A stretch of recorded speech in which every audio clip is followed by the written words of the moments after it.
Year by year, he's going to be more American. Yeah. He might play for the U.S. Ryder Cup team. Yeah, no chance. No chance,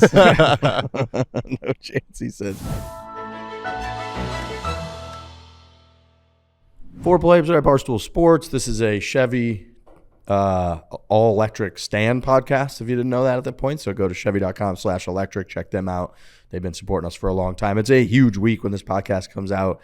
It will be go time. It will be the day of our first ever golf broadcast. We're at the NV5 Invitational presented by Old National Bank, Korn Ferry Tour, 3 hours, 2:30 to 5:30 p.m. Central Time. That's 3:30 to 6:30 Eastern Time. You can do the rest of the times on your own.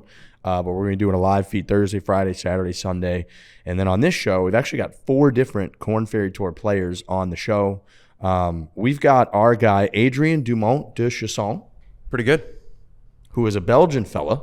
Dan's really tight with the Belgians. I like the Belgians. I think they have a nice balance. Who he's played 5 events, I believe, on the Korn Ferry Tour, and he's 7th in points. He won his first start out there right after he turned professional. He went to Illinois, turned professional, won his first event in a playoff. The next week, he lost in a playoff.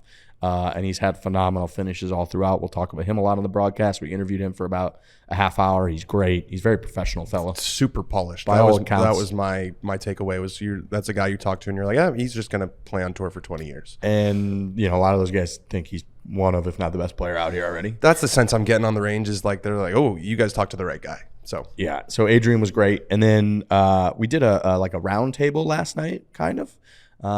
Panel, maybe you would call it. Panel. It was a panel. It was kind of a panel at the pairings party that had a lot of the sponsors and the folks that are playing in the Pro-Am on Wednesday. So for that, we had Ben Kohles, who's the #1 player in Korn Ferry Tour points right now. He was telling me he's already locked up his card. There's 3 guys that numerically have locked up their PGA Tour cards, so Ben will be on the PGA Tour. He was telling me last night beforehand, which I didn't realize, that the #1 guy, there's a big difference between #1 and #2. #1 guy gets into the U.S. Open. Players too, right? And gets into the Players. Wow. And he's most likely going to be a Ponte Vedra Beach guy. And he grew up like less than an hour away from Pinehurst, so he loves Pinehurst. So even though he's already locked up his card, even though he's #1 in the points, I believe he's ahead by 1 point in all of the points. Right? I think out of like 1,600 points they have or whatever the hell it is, he's ahead by like a point. And he was telling me how big it is that he finishes first and not second or third or fourth or whatever. And then we have Rafael Campos, who's 14th in the points. And then we have Tim Whiting. Rafa was great. He was having a couple cocktails. He was a great storyteller. Yeah. He was very into it. Awesome personality. And then we have Tim Whiting, who's a Swedish guy, 32nd in points. So you need to finish in the top 30. Locks it in your PGA Tour card. If you don't finish inside the top 30, then 31st, I guess, through 150th, is it? Yeah, I think it's 70, like keep their card and get into basically every event next year. Yeah. And then I think all the way to like 1 something gets conditional status or some sort of status. But top 70 is a big number, but obviously top 30 is top 30 is the number. You get your PGA Tour card. And when we had Kyle Westmoreland, who's that the guy? We had him on like a year or so ago on the podcast. Maybe a little less. He was entering, the beginning of getting your PGA Tour card. And we've talked with Callum Tarrant about this, of like going through registration and like you're on the PGA Tour. That is, if these guys finish inside the top 30, what they get in the fall. They get kind of that dream. They achieve that dream. They're on the PGA Tour. They have their card. They get to play throughout the whole year. So that's kind of what they're playing for. So anyways, those 3 guys and myself did like a panel. We'll call it a panel. And then me and D-Rap here sat down with Adrien for about 30 minutes. So you're going to get all that in the second half of the show. But we're doing a fucking broadcast this week. One question. Do you get a physical card? Yes. Yeah, you do. Really? They have a card now like that they wear around that gives you all access, but it says Korn Ferry Tour. You get one that says PGA Tour player, and that's your credential. Wow. I was going to say, I would want something I could keep in my wallet. They do also give So at those the like final metal event, ones. And then when a guy loses it, I want them to track him down and take it away from him. So like a cop who gives up his badge after some bad behavior. at the final, when he gets suspended, he has to turn in his badge. Badge and his gun, PJ Tour card. Yeah. Give it to me. So at the final event, I believe they actually have 30, and they do them in like, It's like a trophy almost. They make them heavy, right? Like heavy cards, and they give you a card, and these guys all post pictures with their PGA Tour card. I love that. Pretty cool. I was hoping that would be the answer. I thought maybe it was just like an ethereal, metaphorical card. Well, I think it initially referred to the actual credential that says like PGA Tour player, but now they've made it because it's like a thing to get your tour card. They've made those like commemorative like big ones. I would be putting that in my wallet and just showing it off It'd be everywhere. weird if there wasn't a card. Yeah. The word is quite literally PGA Tour card. It's not like you get status. You just say he got his card. But you just hear it so much that it's like, I thought for sure there was going to be no card, and I was going to be disappointed. Why would they call it a card? They could have just called it like PGA Tour status. I know. And I'm glad that there is a physical card. But it is kind of a ridiculous premise that like, oh, you show up at the event and you're trying to play and you just like swipe your card. And like, oh yeah, you can play. You have your card. Yeah. It's like going into like a business though, like those like New York City, like really high tech offices where you have to like walk through the thing and you have to have your badge on you. Can't get in unless They've been you work telling for me them. since I joined Barstool that I'm going to get my badge. And it's been 11 months and You I haven't don't have gotten a your badge. Barstool Sports card yet. But I've never been stopped once at security. Do you think I you've just walk right qualified in. for a Barstool Sports card yet? I think I'm let into the office. Yeah, but it's like Security is a loose term. it was like there was one time. Remember when there was the heckler, the guy who came in to heckle about I don't know some political thing. Oh yeah, that guy. And was then for like the insane. 3 days after, they were like checking your cards, and then I came back 2 weeks later and I just like walked right in. I was worried because I've been there so few times in the last 3.5 years that mine wouldn't work. I walk right through that puppy. You wouldn't believe. No problem. we do have security now, which is good. Yeah, we do. It's tighter. It's a I little think bit they probably tighter. know, and I try to wear Barstool stuff to the office, Yeah. so I don't look super threatening. Well, the guys at our door know us. Yes. like they know everyone. They have to. It's like yeah, their I was more security. saying in the building itself. You just Oh, walk yeah, yeah. right through. Well, and you have to have a card to get in the doors. It used to not be that way. Yeah. Now it definitely is. Yeah, like the Barstool doors. Yes. So I was actually talking with Pete Overmeyer, all business Pete. People that know Barstool know Pete, but he's our main technical behind the scenes guy. He builds out the offices. He's like responsible for all the tech behind our live streams that we're doing, including this one. And he was telling me the New York office, I guess, if the New York office all floors combined is like 60,000 square feet or something. I guess the Chicago one's like 47,000 square feet. The new one. Really? Yeah. But the New York one's a very inefficient use of space for this company. I think. Yeah, it wraps It's like around and everything. wraps around. There's like different stairs and there's different like corners and a ton of conference rooms. I You feel like kinda the get new one's going to be like more open and it'll probably feel bigger. It's got a basketball court. Yeah. You kind of get what you get in New York. Yeah, New York's that's like, right. here's your space. Unless you're going to spend $1 jillion to build Right. one. Chicago, I feel like it's probably more, you don't have to spend as much and you can get like a space that you want. Imagine being someone who picks office space and then has a vision and then makes it into like a good office. It's a whole business. Especially in our case. Like I would have no idea. Like I think Chicago is like nailing it. It's like a fun house. Yeah. They have like big wheels and basketball courts and Like a full swing simulator. yeah, in it's there. going to be like a whole thing. Must be nice. Yeah. They get a simulator right when we leave offices. We're just not office people. Simulator. Yeah. Golf simulator.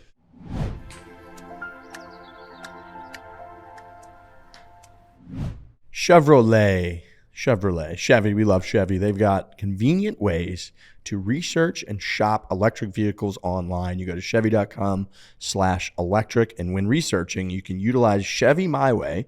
Their vehicle specialist hosts give a virtual tour and help answer your questions. When you're ready, you're able to buy online by reviewing available EV inventory or build at your own participating dealers. That's amazing. You get a little virtual help while you're building out a That Chevy. is amazing. It's nice to see. You can do as much or as little of the buying process online with help from a participating dealer as you would like. You can configure, finance, and lease payments, apply for credit, upload documents, and finalize your purchase through our secure checkout process. You can even schedule vehicle delivery at home or at the dealership. If you prefer to purchase the traditional way in person, our nationwide dealer network is available to help as well. Learn more at chevy.com/electric. You know the bow tie, you know the iconic brand is Chevy. Now they've been doing electrics for a decade. They've been doing cars for 100 years. Go to chevy.com/electric and check out the Chevy EV family.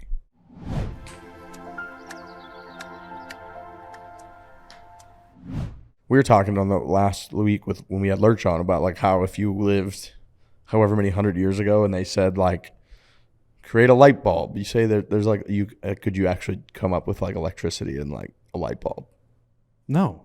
Yeah, I don't think so. So it's like the Nate Bargatze joke where he's The like, iPhone joke, right? Yeah. Yeah. Yeah, no way. And that's how I feel about an office. Like if you gave me this task of like find an office and then turn it into like an awesome office, I don't know that I could do that. The first Barstool office in New York was weirdly the best one in terms of interaction. Yeah, it was. Like I remember, it's funny, in the second New York office, I don't know if it's there anymore, but if you go to the content side that is now couches, and it looks like a hotel lobby. If you go to that side of it, there used to be a sign up wall, like a sign wall when celebrities would come in. And in the I remember that. In the first New York office, that was right in the mix because everything was right in the mix, and guys would have to walk by it to go into the studio, so they would obviously sign it. The one in the new New York office on the other side never got signed because guests never go over there because the studios are on the other side. So it was just a blank celebrity wall. And it's like, that's the planning that I wouldn't think of. I would put that sign in that same place and be like, oh shit, there's going to be no celebrities over there. Dude, the old office was so much fun, man. Yeah, it was. It was crazy. We had celebrities in there all the time doing crazy shit. I remember we used to do that This Is Barstool. Yep. And that George Brett clip is fucking all time. That was a Francis Ellis production. Francis Ellis production. He made George. Have you ever seen this? No. So George Brett, obviously famous for getting the pine crazy. tar and went nuts, right? So we had him do a skit where he was typing. You have to watch this thing. He's typing. It's like they're a spin on the This Is Sports Center. Yeah. So he's typing on a keyboard and he's got a bunch of barbecue sauce on him and he's like licking his fingers and his keyboard's fucking shredded with just barbecue sauce. And someone comes over to Marco, the editor-in-chief, comes over to him and he goes, George, like, you're out. Like, you can't blog like this. You're out. And he goes fucking nuclear. That's awesome. Screaming. We had to hold him back. I'm going to fucking kill you. Yeah. And he just does the freak out. Yeah. And like that stuff, just, we didn't do that anymore in this. Well, the great thing about that old office was the elevators opened into the floor. Where it was, you opened and you were in the content Soldier area. Boy in the building. Soldier Boy in the building. He said that? The day he got off the elevator and just goes, Soldier Boy in the building. so I remember taking my headphones off. I took my headphone off. I said, no fucking way. Dude, the day he went to the Breakfast Club and did all the Drake, he stole my whole flow. Yeah. He's wearing the gold Gucci That stuff. was him. He was in there that day. Unbelievable. And he had like a Soldier Boy like N64 like gaming system that he had like created. Remember that? Oh yeah. He was promoting it or And something? he just dropped it off on one of the desks. He's like, I'm gonna need that back when I leave. It's like 1 of 1. It was incredible. It was like Soldier Boy instead of Game Boy. I love that. that beats the George Brett story for me. Dude, there's endless stories like that at the old office, but I do think it was a function of when the doors open, when the elevator door opened, you walk into the content area, as opposed to the second office, which was way bigger, way more professional. You just kind of lost that part of it, but I mean, we still had tons of Dude, guest I stars. had to direct a This Is Barstool with Jay Baruchel. You know the actor? He's from She's Out of My League. He's the guy at the beginning of This Is the End? Yeah. This Is the End. His Yeah. best friend. Yeah. But he's like, so he's actually in the new Blackberry movie, which is fucking. What's he like in person? He's exactly the way he is Yeah. in those movies. He's like like kinda like super ornery. quiet and like nerdy. The new Blackberry movie, I It's think great. it's on Amazon possibly. About the phones? Bro, he stars in it, and then he has a co-star that is like a comedic version of like his partner. They're creating the Blackberry. Huh. It is probably one of the best movies of the year, if not like the last couple of Oh, years. it's out already. Oh yeah, It's on Netflix. it's on one of the streaming services. Okay. It's on, I think, Amazon Prime. Watch it. That sounds like something that'd be interesting. Watch it. I had a It's Blackberry. sort of at an one point. indie movie too, right? It's Oh like yeah, you not could tell that it wasn't like, it didn't have a big budget, but Yeah. it's phenomenal. great. The actors in it nail it, and you're just like, man, you feel like you're in this little office, like creating like the Were next you in the biggest one. BlackBerry phase?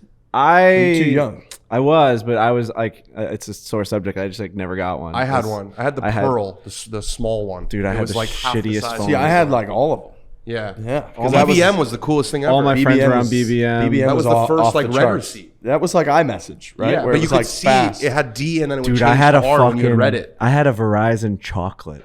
That shit sucked. So did The Alex chocolate sucked. I Then I had had a razors. Did you have a razor. razor? I had the Dude, razor. Razors were electric. Razors were cool. I was before my time a Thin little flip, bit. right? That Oh, was the yeah. razor. I had the You could the slice first a throat with that thing. first Android where you would push up the screen and there would be a whole keyboard under it. I That's don't know if similar you- to the chocolate. That's a Is that- chocolate. Is that what that was? Yeah. Is that Oh, I the don't one know. that flip both ways or no? No, it would slide it up and the keyboard would be down. like a Did it have sidekick. like a little touchpad, like circular, like dial pad kind of? I don't think it had to that. get to the menu. You're talking about it's like a sidekick, right? Like No, that's a sidekick. Yeah, the sidekick with No, I'm the talking about the 360 chocolate. You know the screen. chocolate. Yeah, you like flipped it up. It was all black. My first ever cell phone was just a standard silver with a little bit of like an old school screen on the front and you flipped Yeah. it up. That's what I had too. And like the Same. top of the top of the phone would light up different colors. You could like adjust, like if someone called you, it would turn green. If someone called you, it would turn blue.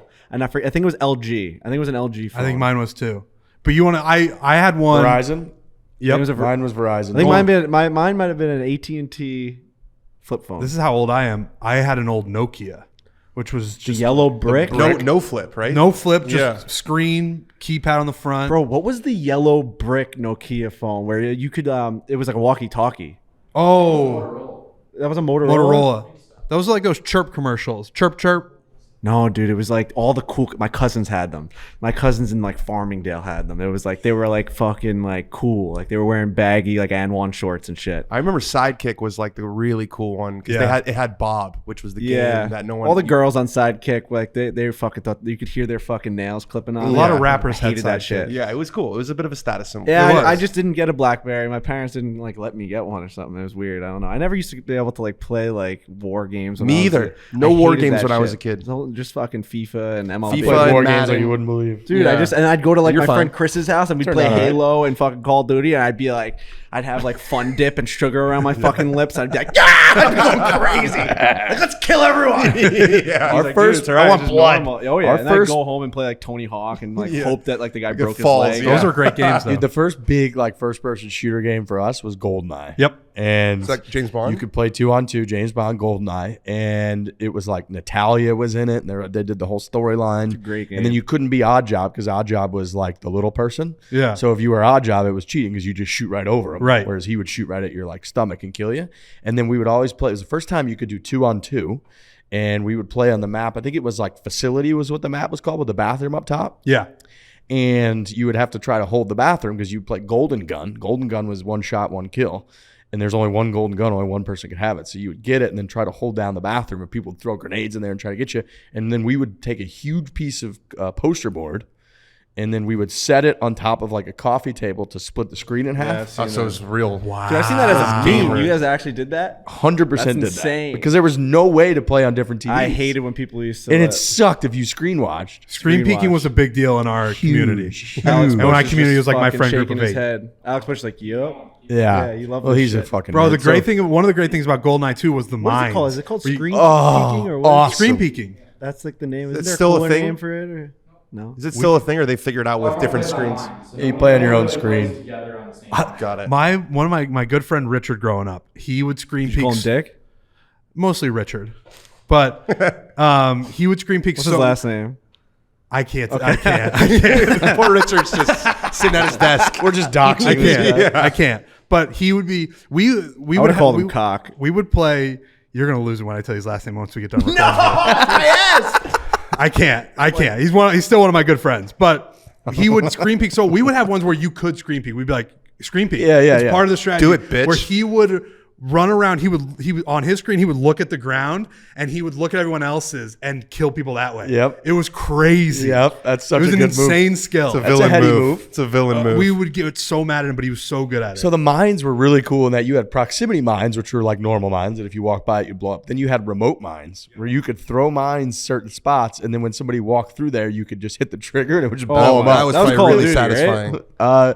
I think you could do it in Call of Duty originally, Call but of you Duty, could they do used it to in have GoldenEye. C4 that you. Or now they have Yeah. cluster mines and stuff in the games. Those fucking mines used to drive me crazy. Yeah, Cluster dude, munitions, like the Rush. Cluster mines, like you throw them down when people walk by. And they dude, there Once was I got to a certain age, I was able to play them, but it was always that like 10 to 16. I feel like I was not allowed to play. Yeah, fucking I was sports war games only. games. Same thing. Oh, and then Crash we would, Bandicoot. we would That's all play I too. played. There was Booga like, booga. the reason we got really into wrestling, pro wrestling for a while was they came out with WCW versus NWO. Yep, I on remember. N64. Oh, yeah. Never allowed to play And wrestling. dude, you would do 2-on-2 matches where you tag the other guy in and all that, and then and then like with the new iteration of the game, they came out with a ladder match, dude. So you could literally they'd hang the fucking belt in the middle, and you get the ladder, you had to climb the ladder, you get real close, the next guy would come and smoke the ladder. Yep. You'd be like, no! I would always be Sting. I fucking love Sting.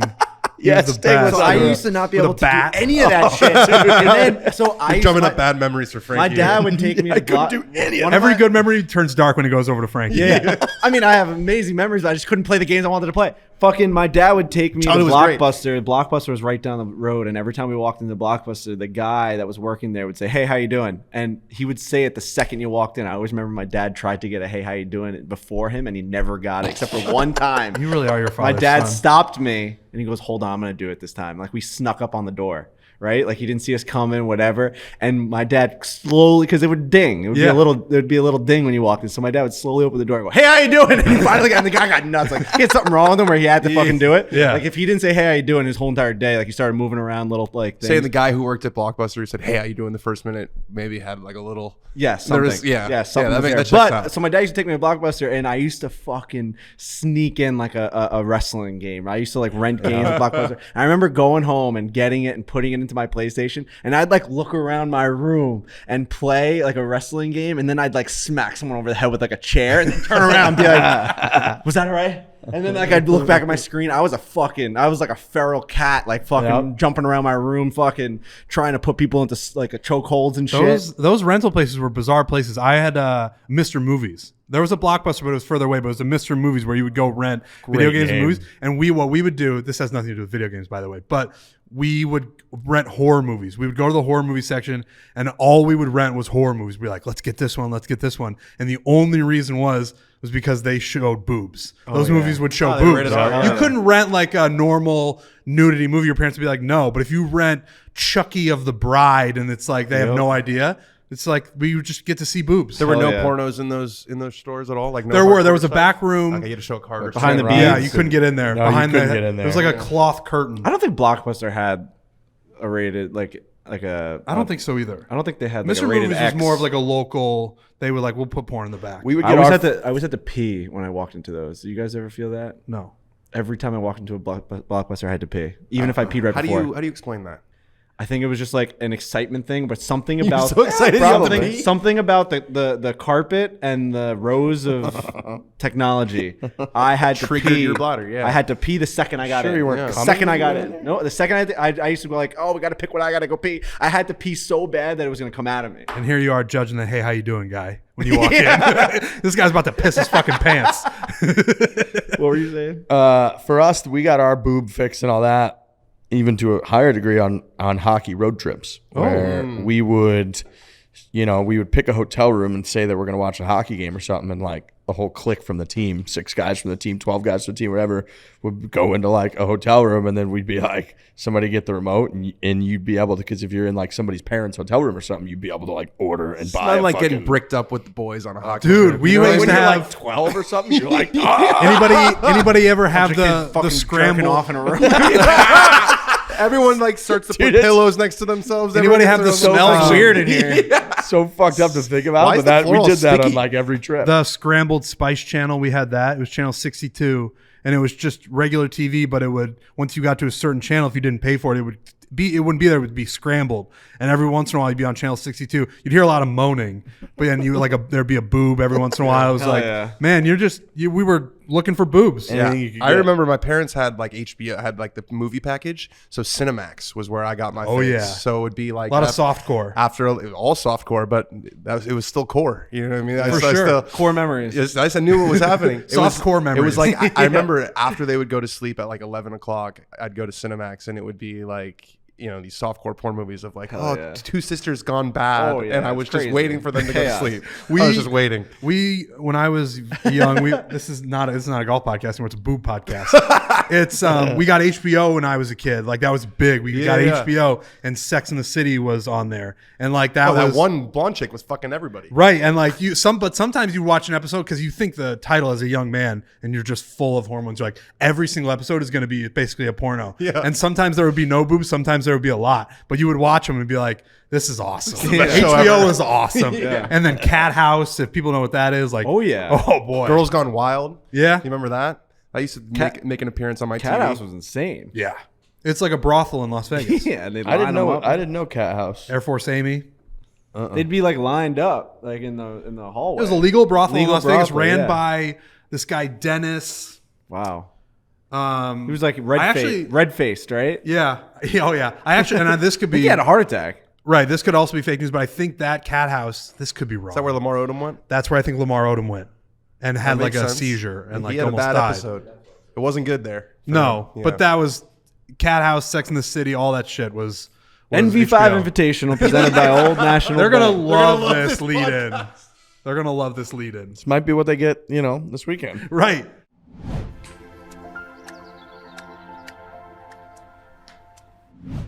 the exclusive ticketing partner of Barstool Sports. We're talking about Game Time, which is created by fans for fans. Go download Game Time right now. It is the ticketing app that makes it easier than ever before to score last-minute deals on tickets to sports, concerts, shows, comedy events. They guarantee the lowest price. Takes what? A couple taps, fellas? 10 seconds? Couple taps. It's an easy process. I saw that Rhea from Chicks in the Office went to Drake last night at Madison Square Garden via Game Time. Wow. Pretty good. Which Shout out I'm Game Time. super jealous of. That's pretty good. So there's concerts, there's big concerts going on right now. There are huge shows going on right now. I mean, the biggest that you can imagine. It's almost the best. If you're on social, every day you see a mega show going like Taylor on somewhere. Swift, Drake, Morgan Wallen. I saw is on like Yeah. a big Luke Ed tour. Sheeran. Yeah. Everybody. Everywhere. It's Go see possible. those shows. It's fun. Yeah. NV5 Invitational presented by Old National Bank. It's possible with the Game Time app, the biggest last-minute price drops can be found on the seats you thought you could never buy. The purchase process takes 2 taps, takes 10 seconds. Once you buy your tickets, they're delivered directly to your phone, no printer needed. The app also allows you to easily share tickets with friends via text, so you can get into the game seamlessly, skip the hassle, and enjoy the moment. Download the Game Time app or go to the website, enter your email, and redeem code FORE, F-O-R-E, for $20 off your first purchase. Terms apply. Use the code FORE and download the Game Time app.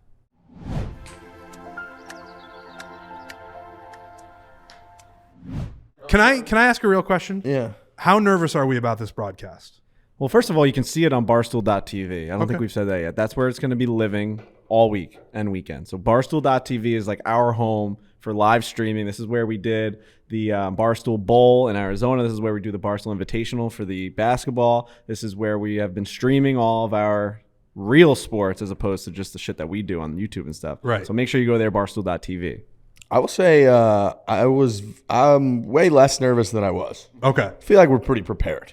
Yeah. I feel like we got a great team. This guy, Brant Packer, is supposed to be the best in the business. Who's our kind of executive producer. He produces for Golf Channel and does a bunch of like live golf. Emilman texts us like we've got the best in the biz. Yeah, and Colt No said the same thing to me. He's Yeah. like, "Oh, I can't believe you got him. You don't have no idea how big that is." So He makes me way more comfortable. He's the guy in our ear being like, you're on. This is what you have to say, and don't make he's it. running the show. Yeah.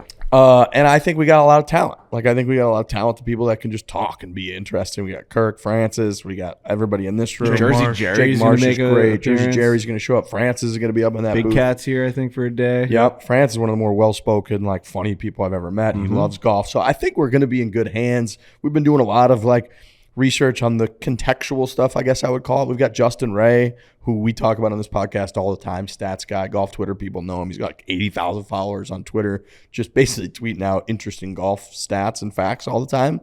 We hired him for the week, so he's been sending us info sheets. So, like, I mean, we're going to do our thing. We're not going to, as like the analyst, I'm not going to act like I'm Trevor Illiman and I won the Masters. We're going to speak about it how we speak about it, but knowing like the difficulty of a hole, traditionally how difficult this hole plays if you miss the fairway left like this guy did, and being able to contextualize that like actually it plays a half a stroke over par if you're in the left rough like he is here, so he really needs to hit a good shot. And then with our usual banter, I think we'll be able to do a pretty good job. I'm just excited. I Yeah. think I'm going to be a little bit more, I think, kind of siloed in a good way, like into what I do best, which is obviously like the X's and O's, kind of more nerdy golf stuff. Yep. Setting the scene, being out on the golf course. I walked the back nine yesterday with a bunch of different groups and got I have a ton of notes in my yardage book. Like, I've been wanting to do this kind of shit for a long time. go. So I'm really excited for it. I do. We've been talking a lot about like, obviously it's a Barstool production and there's certain things that come along with that. But what we really want is like a baseline of a good golf broadcast. Totally. Yeah. Like this is a Korn Ferry tour. This means a lot to these guys. We understand that. And there's going to be little elements of Barstool. Like me and Frank are going to be out there. Jersey Jerry's going to be out there. Riggs in the booth. Jake Marsh in the booth. So it's going to feel very Barstool. And there's going to be funny Barstool parts. But I think something that we're focusing on is like, we want to make it a real golf broadcast because it's a bit of a proof of concept thing for us. 100%. Where like if it's a total shit show and we don't even know what hole that is. We don't know where the pins are. Like we don't want it to be like that. We want it to have the bones of a great golf broadcast with Barstool elements involved. Yep, I think that's right. And I think that we've put a lot of the pieces in place to do that. And we want, like the Korn Ferry Tour doesn't get any exposure whatsoever for the most part, right? They're on a few times a year. We talked a lot about how in the fall at the Q School Finals, it was infuriating that it wasn't on anywhere. The Q School Finals might be the most interesting tournament in golf of the year. It's like guys literally have 1 week to make or break their career. They have somewhere to play for the next year or they don't. And if they don't, then they're caddying or they're getting a server job or they're trying to raise money through their local network back home so that they can, in a year, try it again and have money to play golf. And like we couldn't watch it anywhere. It was just online. It was literally not even streamed online. It was like shot link from like volunteers, and you're hoping. And when our guy Alistair was like trying to make par on the last hole to get in on the number, we didn't know. We had no idea. You can't watch anywhere. And so now the fact that, you know, they're pretty deep into this season. The points race is starting to shape up. They've said it's getting way more tense out there than it has been. It's a lot of fun at the beginning of the year. They're in these exotic places. Everybody's pretty happy to be there. Now it's like they're literally fighting for these spots, and it's tightened up. It's tense. There's only 7 weeks left, I believe, total if you include the playoffs and all that. So they don't have that much time left to make their mark, and we get to cover that. So I think it's, you know, if we show a lot of golf, obviously, we've got kind of our featured groups and people that'll be in the coverage Thursday and Friday. We're going to bring guys on that finish in the morning, right? So if Ben Kohles finishes up in the morning, he might jump on our broadcast for 10 or 20 minutes and talk through a bunch of the shots in the afternoon while those guys are playing. And then as the weekend comes, I mean, we're pretty much 3 hours. We're going to pretty much be covering the back nine of the leaders on Saturday and Sunday. And that'll kind of narrow the focus, right? Of like, we all know how a golf tournament starts to funnel towards a couple people at the end that are in contention. We've all watched a million golf broadcasts. So being able to showing all of that combined with what we do, which is talk about what we've been talking about, boobs and iPhones and shit, I think that's going to be a pretty good broadcast. Yeah, I've been really intrigued by kind of the different categories of players who play on the Korn Ferry Tour. So I've been obviously getting to know a lot of these guys, and there seems to me to be kind of 3 different buckets that they fit in. Okay. There's the young guys. So you got the guys like Tim, who's in our group, or like Adrien, who are 23, 24, they're green, right? They haven't been jaded by the brutality of professional golf. They turn pro. They're on the Korn Ferry Tour, which for a 23-year-old kid, you're doing really well. Especially the PGA Tour U kids, a lot of them sign, they got a couple $100,000 from TaylorMade or from whatever it is.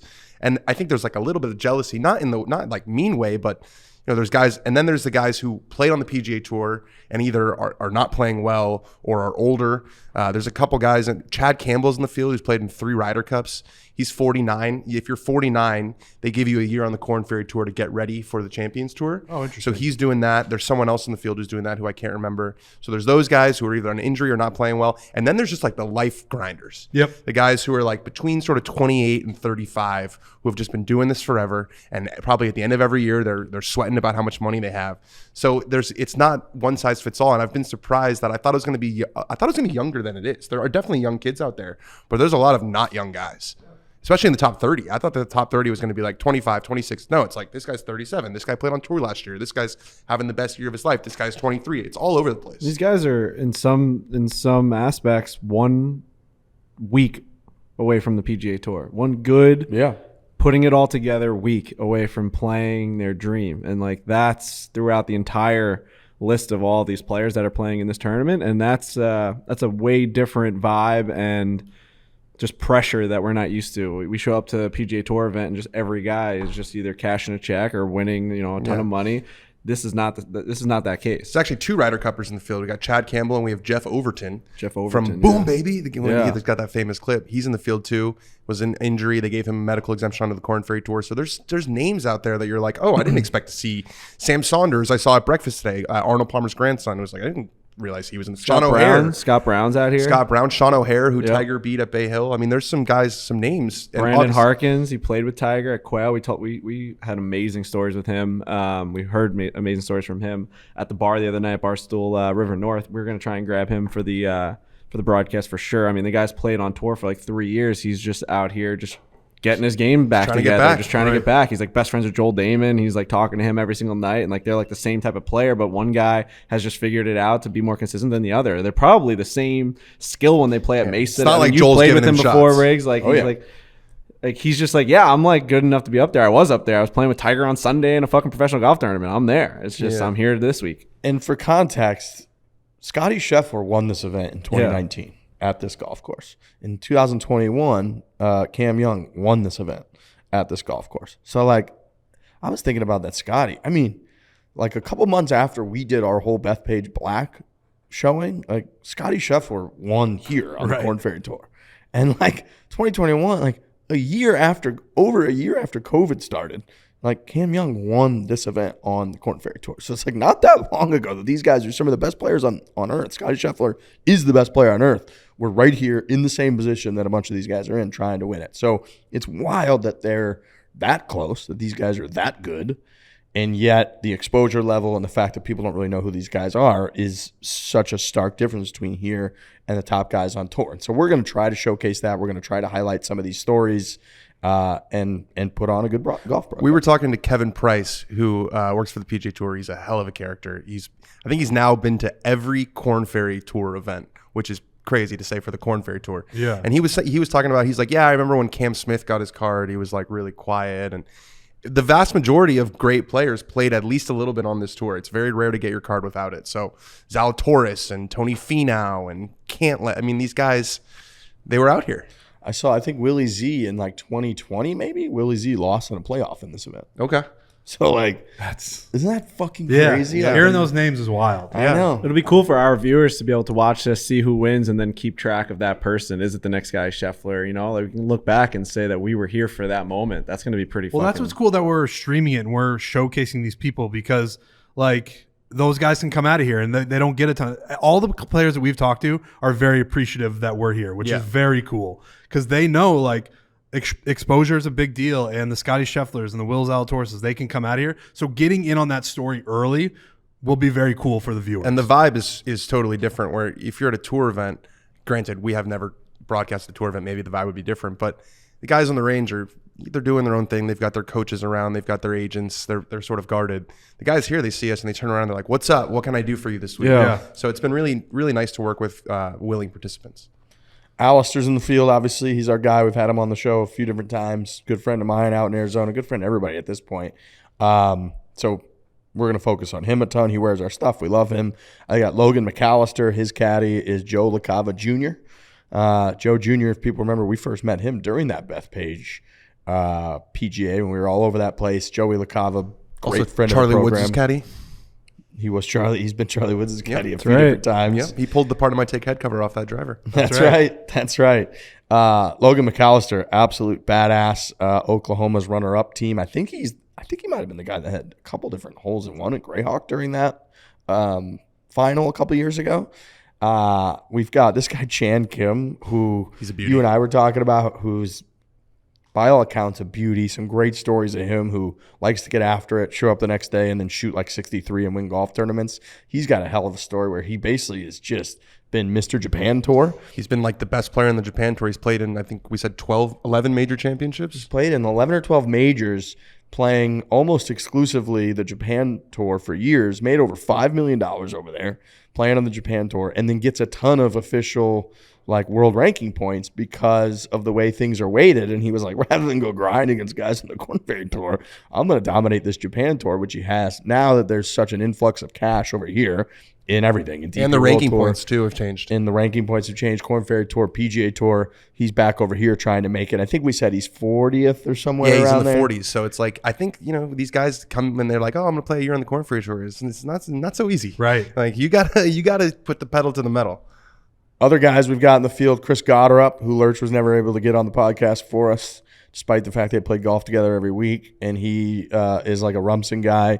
He's in the field. I think he was the number one ranked amateur in the country. He won all the right? awards. Or college guy, maybe? Yeah, he won like Nicholas Award, all that. He's playing with Alistair. Yep. Yeah. Cole Hammer, everybody knows that name.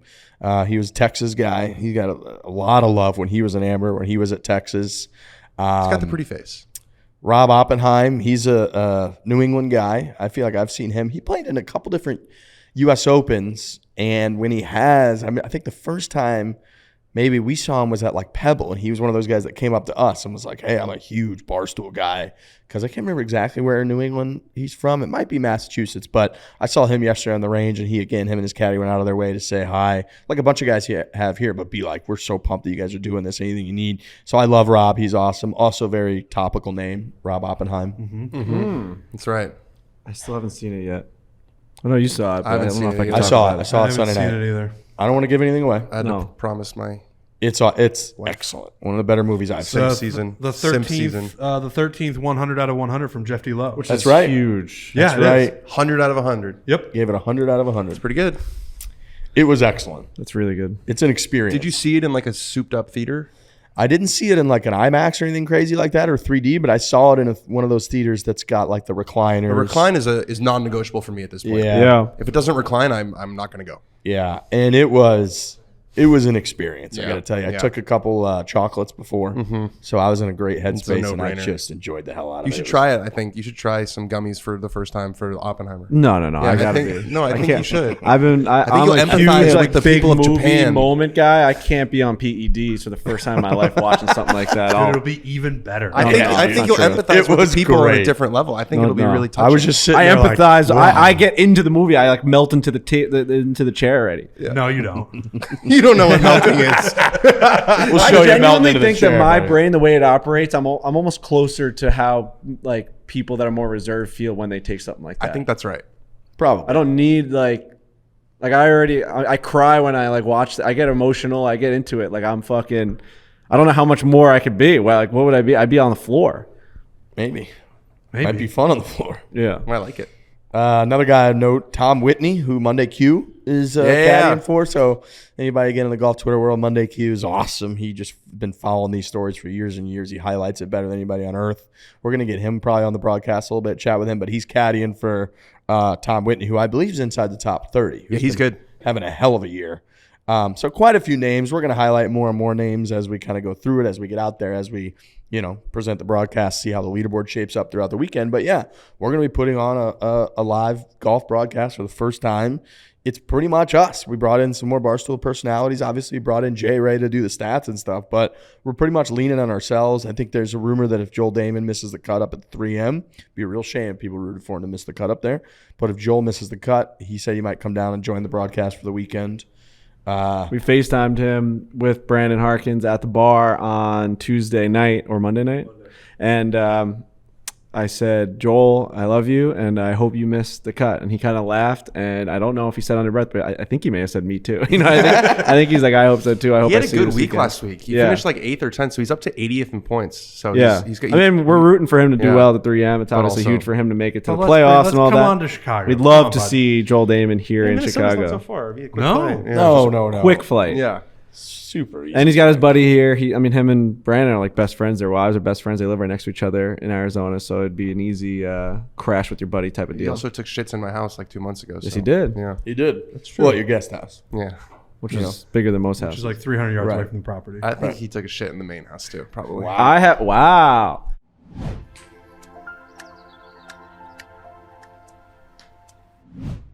The golf capital of the world recently voted America's favorite buddies trip destination. It's Myrtle Beach, South Carolina. If you are looking for a good time golf trip, you're going to leave with memories. You're going to want to go back next year or maybe even sooner. And they're going to have a little bit of everything. They've got fancier stuff, top 100 courses. They've got friendlier, more playable courses. They've got everything from hotels on the water, villas that are on the golf courses. They got everything at Myrtle Beach. They're also running the Myrtle Beach World Am, which is a big golf tournament. I'm playing in it. You are? First week of September. So I suck at golf. Yeah. It says right here on And your the notes. I underlined it 3 times because I Says- really suck. Says right Game's on your not in a notes. good spot, but it will be hopefully by September. That's good. Yeah. The World Am. Yeah. You can try your luck there. I'll try my luck. Bunch of great golf Great courses down in courses. Myrtle Beach. Look at this. Features more than 70 golf courses ranging from high-end top 100 courses to wide open and player-friendly courses. Perfect for a laid-back round of golf. Whatever your budget is, Myrtle Beach has something for you and your buddies. They got more off-the-course activities than anywhere I could possibly think of. Breweries, bars, restaurants, nightlife. If you want to plan a golf trip, visit playgolfmyrtlebeach.com. They have all the info on golf packages, courses, hotels, things to do in one convenient place. And if you're the group leader who organizes the whole buddies trip, you're eligible to play for free. Be sure to just ask one of Play Golf Myrtle Beach's package partners for more info when you are the person planning your golf trip. If you want to visit Myrtle Beach, Play Golf Myrtle Beach is giving away a golf trip for you and 3 buddies. That's right. They're giving away a trip. So pay attention. Visit foreplaymyrtlebeach.com. That is foreplaymyrtlebeach.com to enter to win a 3-day, 3-round golf trip to Myrtle Beach.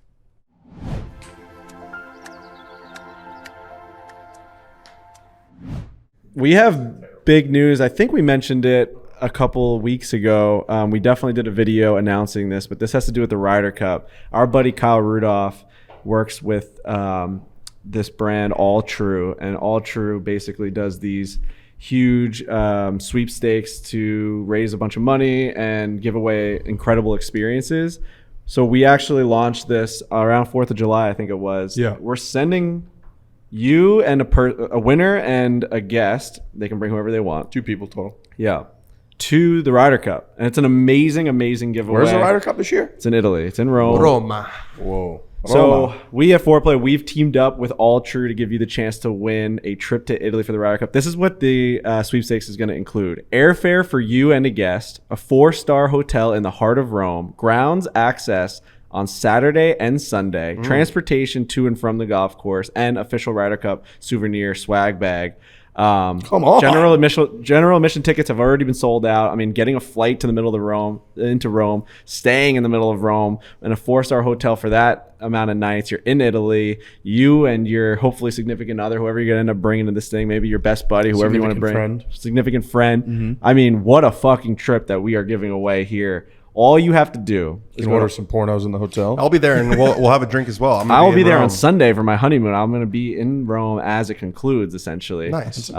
Yeah, which actually we should link up for maybe for like the podcast. We can do like in person in Rome that Definitely. day. That'd be incredible. 100%. Like You just and outside D-Rap? the Coliseum or something. I don't know. It'd be insane. Do it in in the the Coliseum. center of the Coliseum. We should just Yeah, do it. us and Zuckerberg. Can you and, etch your Elon. name into the Coliseum? Is that a thing? I can't wait to No tweet way. I out. think you might be able to. I can't wait to tweet out a picture of it and be like, it's no Nassau Coliseum. That's something I've been waiting to do. Second best Coliseum I've been to. Second That's best why Coliseum. you're going. That's why you got 100%. married. I might bring an Islander piece of like, and like Bring dig a it. jersey. Put I a might- jersey on. Be I like, might, huh. I might dig it somewhere underneath, Oh, like a little Islander like coin or something. somebody did that. Some construction worker did that to a stadium. They put a jersey of the opposing team Yeah. under the stadium. I think it and was they a- had to dig it back up. I think it was a have that Red staying Sox jersey under the new Yankee Stadium. that's what it was. Could have been. Anyway, alltrue.com, ALLTROO.com/foreplay. A $10 donation gets you entry. And then the more that you donate into this fund, the more entries you get. But we will not be picking the person that donates the most, but you will get more entries the more money you put in. Does that make sense? Yep. So you can like a win raffle. with, right. You can win with 10, but you have more of a chance to win with the more money you put in. And this is all benefiting. So basically every donation benefits the Folds of Honor Foundation. And next week we're going to have Kyle Rudolph on this show to talk about it. And the founder of the Folds of Honor, Colonel Rooney, is going to be joining We've us. had him on before. It's been a Yeah. long time. Yep. Great guy. Colonel Rooney will be on the Inspirational show. guy. Inspirational. Gets you going. I don't think I talked to him, so I'm excited to be on that show. That's going to be very exciting. So make sure you go to alltrue.com. This is an amazing, unique experience to be able to raise money for Folds of Honor, who they help military families with scholarships and their families and all of that stuff. So that's an incredible thing to get behind. Go to the Ryder Cup. Have a chance. You got to be in it to win it. Justin Thomas, speaking of Ryder Cup, playing not just this week, but also next week Yeah, he's at the committing Wyndham. a lot I'm going to be now. at the Wyndham. I'm going to be there for 2 Wow. or 3 days. I'll be there Tuesday, Wednesday, Thursday. Wyndham Clark? Playing in the Pro-Am on Wednesday. And now the fact that JT is going to be there, I'm quite excited. I'll probably be at the tournament as Probably well. not the way JT saw his schedule going this year, playing Nope. 3M, No. the Wyndham, but he's just doing what he's got to do. He's made the tour championship. I didn't realize it's 7 years in a row. So he's got that streak is very much Make in it jeopardy. hard for Zach for to say Zach no. to say no. Yeah, he ain't That's gonna what he's say going no. to do. I don't think You cannot etch your name into the Coliseum, by the way. Comes with $15,000 fine in 5 years. Well, so you can. So you can. So you're saying there's a chance? Yeah. Right, you could, but there's some. The fact something that they have a specific punishment for it means you can do it. Well, the reason is because the first headline is tourist who etched his and his partner's names on Coliseum says he didn't know it was illegal. So it's definitely. So you probably just saw a video and you're like, oh, I can do that. I'm going to need you to delete that clip because that's going to be my defense. I didn't know. Listen to the way they describe the Ryder Cup. The Ryder Cup, the most unique golf tournament in the world, brings camaraderie, rambunctiousness, singing, and world-class banter to a sport normally played in hushed tones. Love that. Rambunctiousness is a great word to describe it. That's good. I would have thought it would be rambunction. It brings rambunction. Yeah, I guess it's not. That's Is not that a word. correct phrasing? No, I know they're right. I just didn't. I never rambunctious. I've never heard that as like a I've noun. never heard of rambunction. No, it's not. I made it up. You hear rambunctious. I just thought the noun form would be rambunction and not rambunctiousness. I see. Yeah, Rambunctiousness. rambunctiousness. Right. Right. No, it's a big, exciting week for us with the broadcast. We got the broadcast. Barstool.tv, 3:30 to 6:30 Eastern each afternoon, Thursday through Sunday. And it's going to be fun. It's, we're going to have a winner. We're going to present a trophy to a winner. Yep. The whole fucking deal. We're doing it. So tune in for that. I think that's everything that I've got. Frankie doodled a face. Actually, a pretty good drawing. Yeah. Oh, I want to say Alex Bush was an excellent FaceTiming caddy. somebody? Alex Bush was an awesome caddy in the Monday qualifier. He was awesome. You broke 80. I broke 80, big putt. I suck at golf. He wrote it down. I wrote, I suck at golf. This is why when I tell people, Okay. like I suck, and they're like, no, you're great. I'm like, no, you don't get it. Like I, compared to these guys, suck. And that was made abundantly clear. But it was super fun. Bush had a great attitude, and we made that putt, which made everything taste a lot better after. Did Bush read anything? Yeah, Bush was in there reading it. He also was telling me, so the first 3 holes, I just airmailed the green basically all 3 times. I was like crazy amped up. And Bush was like, we got to take 10 yards off. I was like, no. He's like, we have to. So he started giving me 10 yards less. I don't think we hit it over the green all day after that. So it was a good job by Alex Bush. Davey Williams. His hand-drawn yardage book was laugh out loud funny. Yeah, I enjoyed that. He drew trees. And I So- said, Alex, I can see the fucking tree. Was the background to that he had played the course and you hadn't? No, I guess there's like a flyover or something. Watched flyovers and went to blue golf. He watched flyovers And then drew them. Drew him. That's nice. It was amazing. It was amazing. Like military planes flying over the Buffalo Bills games or what? What? Would it be illegal It's the wrong to, flyover. if you were a caddy, and could you take the clips from the flyover and look at them while you're out there caddying? I think they have a rule against like electronic devices. Okay. But you could have, the books that they have, as you guys seen this week with the yardage books, are Insane. insanely Yeah, detailed. they really are. A little confusing, but I kind of look at them and I'm like, yeah, I know Well, what we this don't know is. what we're looking at. Yeah. We got no idea. Yeah, I have one too. I have to learn to learn. Yeah. I have Right. to learn what the book's doing to learn what, Yeah. Merriam-Webster word of the day. Okay. Stoic. Hmm. Do you know the definition? It's like not. Go ahead. I'm bad at definitions. I just know like what the spirit. What it of the means. word What does is. stoic mean? I would say it's Stand-up guy. I would say stoic is like emotionless. Yeah, it's like not showing emotion, Yeah. taking everything without reaction. Wow. Stoic describes someone who shows very little emotion, especially in response to a painful or distressing situation. Yeah. You guys nailed that. He remains roots of that stoic even as his manager reprimanded him in front of his colleagues. Like I would say, famously, people criticized President George W. Bush for being stoic when he was told by Andy Card that 9/11 had occurred. So Marcus Aurelius, I believe, Stoicism, was yeah. Stoicism. He wrote his, I think of meditations, and I think it's called like Stoicism or something. Stoics. Yeah, we've talked about meditations. on Yeah, this. yeah. Marcus Aurelius, one of the greats. One of the greats. Hated violence, but if there was going to be a war, he was going to win it. It was a last resort, but when he did it, it was like they went in and they killed everybody so that they wouldn't do it anymore. That was his like very logical. It's a little bit, a Oppenheimer. little bit of Oppenheimer with not to, no spoilers. No but, spoilers, but yeah. it kind of What kill percent everyone. of people you think go into that movie not knowing, Thinking it's a fiction. like, or just not knowing like that there's that what's going to happen?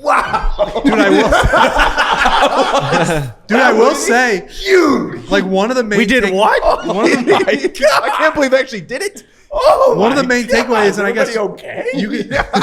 No. I actually don't want to talk about the movie too much because if there is some like historical thing that I didn't know or Okay. like forgot about, I'd rather be reminded by the amazing work by Christopher Nolan. All right. Okay, I won't talk about Does that make sense? All right. Yeah. It was fun while it lasted. it. Yeah. All right. I actually didn't hear you, so I'm actually happy. Good. Barstool.tv. Whose face trying to did you get- draw? I don't know. Looks like Oppenheimer. It looks like the Zodiac killer. That's just what's like in my mind. Barstool.tv, Thursday through Sunday. Big Looks like the Zodiac production for the Foreplay podcast, Barstool Sports as a whole. So tune in. If nobody has anything else, we got interviews. one more. Okay. So on Stoic, it says, test your vocabulary. Can you name a 6-letter synonym of Stoic, also beginning with S, that means showing little or no emotion? Serious? No. 6-letter. I mean, serene. I think that was- serene. No. That's not really a good one. I'm not going to be able to do it. Is it a word that we know? I don't know. Statuesque, I was thinking something I know, like that. it's but tough. No. Starts with S. 6 letters. Stolid. No, No, I wouldn't. Don't Have know That's known not that a word I know. Don't know that I one. would have never We're known gonna that. increase our vocabulary. Okay. I'm actually gonna look up a bunch of synonyms to words that I usually use to talk about golf for the Yeah, broadcast yeah. this weekend. So I don't just. I've say been the looking same up word of the day and then I forget it the next day. Yeah. Did you know Stoic? I did know stoic, but I wouldn't have known the exact definition. I would have been able to say someone is a stoic person. Yeah, you could Yeah. use it in a sentence, but you couldn't necessarily. I'm that way with most words too. I feel like I could use it in a sentence, but I don't know that I could like tell you how to. I completely agree with that. Yeah. Yeah. Like a pitcher stood stoic in like with bases loaded and 2 outs in like a World Yeah. Series game. Like he was like unaffected by how much stress was around him. Yeah.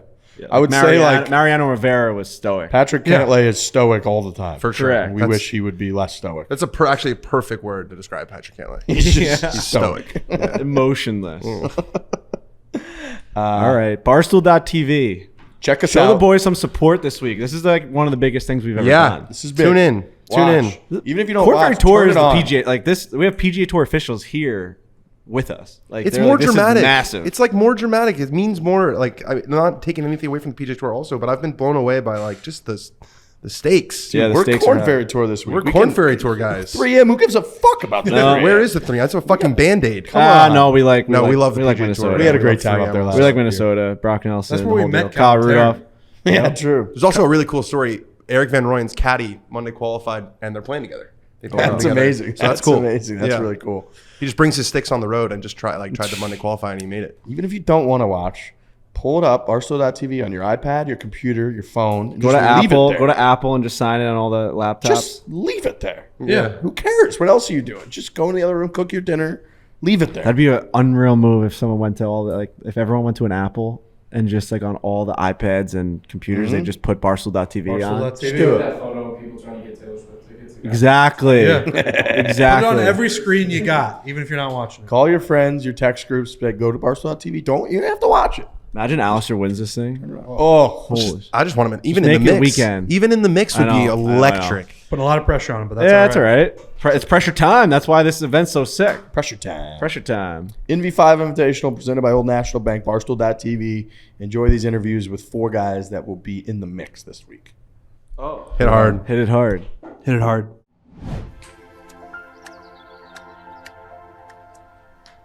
All right, I have to credit my success a week and a half ago in the Granite Links member guest to one company and one product only, and that is BioLite. Violate. They brought you back to life. We ordered BioLite a week out because we knew it was going to be so essential to an event like a member guest, where there's golf to be played for sure, there's music to be listened to for sure, but you're outside, it's a beautiful day, beautiful weather, there's also alcohol to be drank. Yep. A lot of it. And when you drink alcohol, you might get a little bit dehydrated. You might deplete some of your resources that your body needs to feel good, be good every day in and day out. BioLite, BioLite, BioLite. Me, my partner Tim, the other team that we were kind of a conglomerate with, our guys B and Bill, BioLited it up every morning. Smart. We had one guy would show up in the I'm just Uber. laughing at conglomerate. Yeah, we were the Congolom to pick up the other guys, and we said, make sure you have a couple of those BioLites. Like us and Mitsubishi and Absolute, absolute game changer. It's unlike any other hydration drink out there. They call it IV in a bottle. As many electrolytes as are in an IV bag, you get from one BioLite. They got 6.5 times the electrolytes of a single other sports drink. So make sure next time you're in need of serious hydration, grab an ice cold BioLite. They're also delicious. They got great flavors. Drink the entire bottle, and in 30 minutes or less, you will receive the same rejuvenation as an IV rehydration therapy. Trust us, it works. BioLite when water is not enough.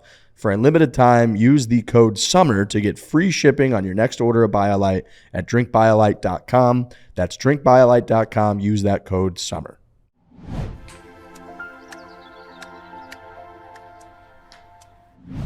All right, ladies and gentlemen, we're here. We're live at the NV5 Invitational presented by Old National Bank. It's a big week. We've been talking about this Korn Ferry Tour event for a couple of months Big now week. since we announced first broadcast that we're ever doing. We're here to showcase the Korn Ferry Tour players. We got someone, Adrien, who I can't say the rest of your name, so you're going to have to say it real quick. Dumont De Chassart. Dumont De Chassart. Very good. You're That's pretty pretty good at it, Dan. Yeah, I've been that trying. was less douchey than the other attempts. Yeah, before you got over here, I was saying your You know, name with a practicing. lot of flair. And like it. Riggs was like, "You sound like an asshole trying to say his name." So It sounded kind I of think French. we're just gonna go with Adrien. That sounded good. That Yeah. was clean there. The last one you got. You were So, practicing earlier. I know Belgium is like a bunch of different languages. Yep. You're from the French-speaking part. You're like Yep. what's So what's your first basically, the language? south of Belgium speak French, the north speak Dutch, and a very tiny part speak German, all the way on the east side.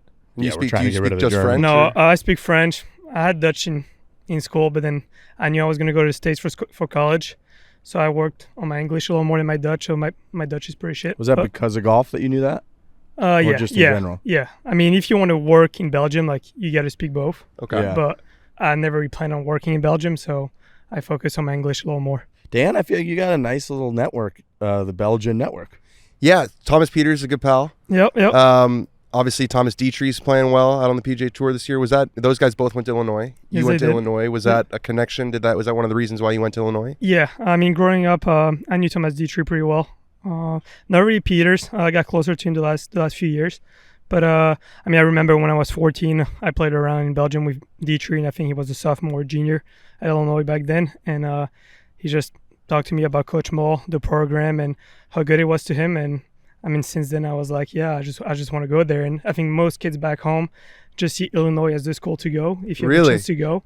And That's incredible. so yeah, I think Coach Moll has done a great job with the Belgian players yeah, so far. definitely. He's like iconic, so I can see that. How'd your accent play it at Illinois? I mean, it was very thick my first year. Okay.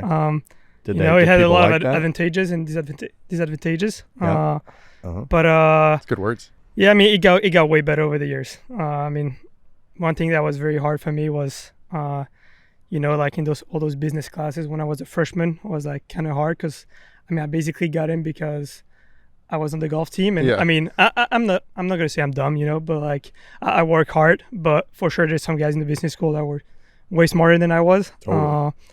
But yeah, there's just some instances like that where it was a little hard. But then you just, the more you talk English, the better it gets, and it for sure got better over the years. I'm always interested, you know, coming from, I've never been to Belgium. That's like just such a, not only a foreign world, like another planet.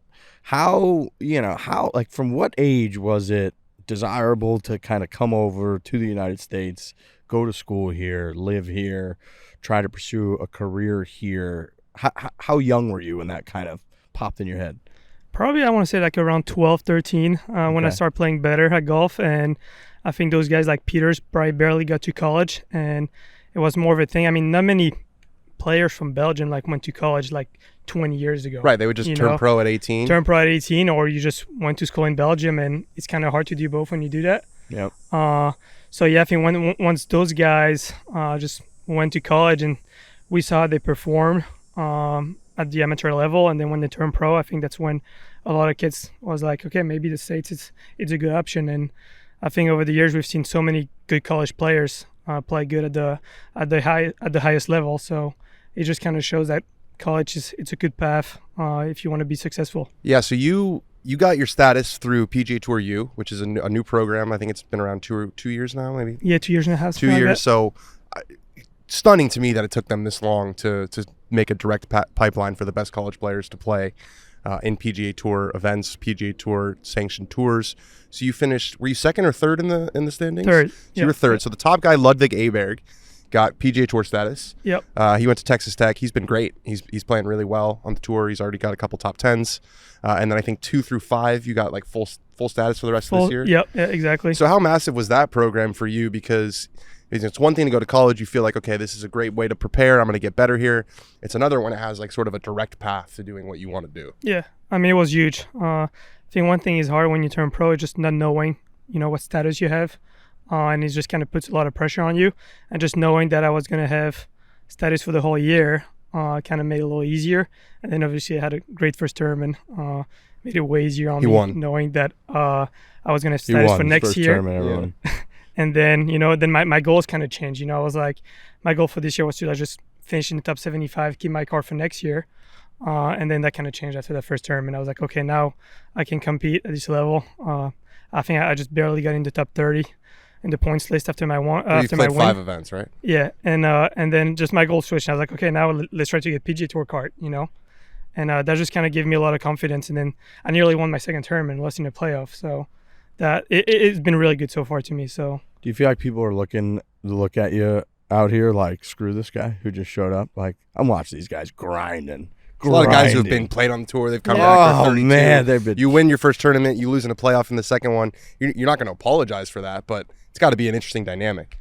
for sure. I mean, I'm pretty new to this tour, but like most guys are really chill, really cool. Yeah. I feel like it was like easy to come here and just like everyone just so friendly, And I knew a couple of guys from college, and then from my team. So it's just been very nice. I feel like it's a little different atmosphere than PGA Tour, where it's like I feel like way more serious. People are more individuals over there. Got their teams around them. Yeah, so like here just way more friendly, and that probably made it a little easier. So that was probably a good transition from college to go to Korn Ferry, then going straight to the PGA Tour. But PGA Tour has been really nice, and I think just having guys like Colin Morikawa, Victor Hovland just playing so good right after college, that for sure helped the program as well. Just showing them that the best college players can compete at this level. So When you jumped to pro, which was only, a month and a half ago? Second week of June. So yeah, it's about a month ago. Did you feel like you had to make any changes, or were you pretty much already in kind of what felt like a professional golf type regimen?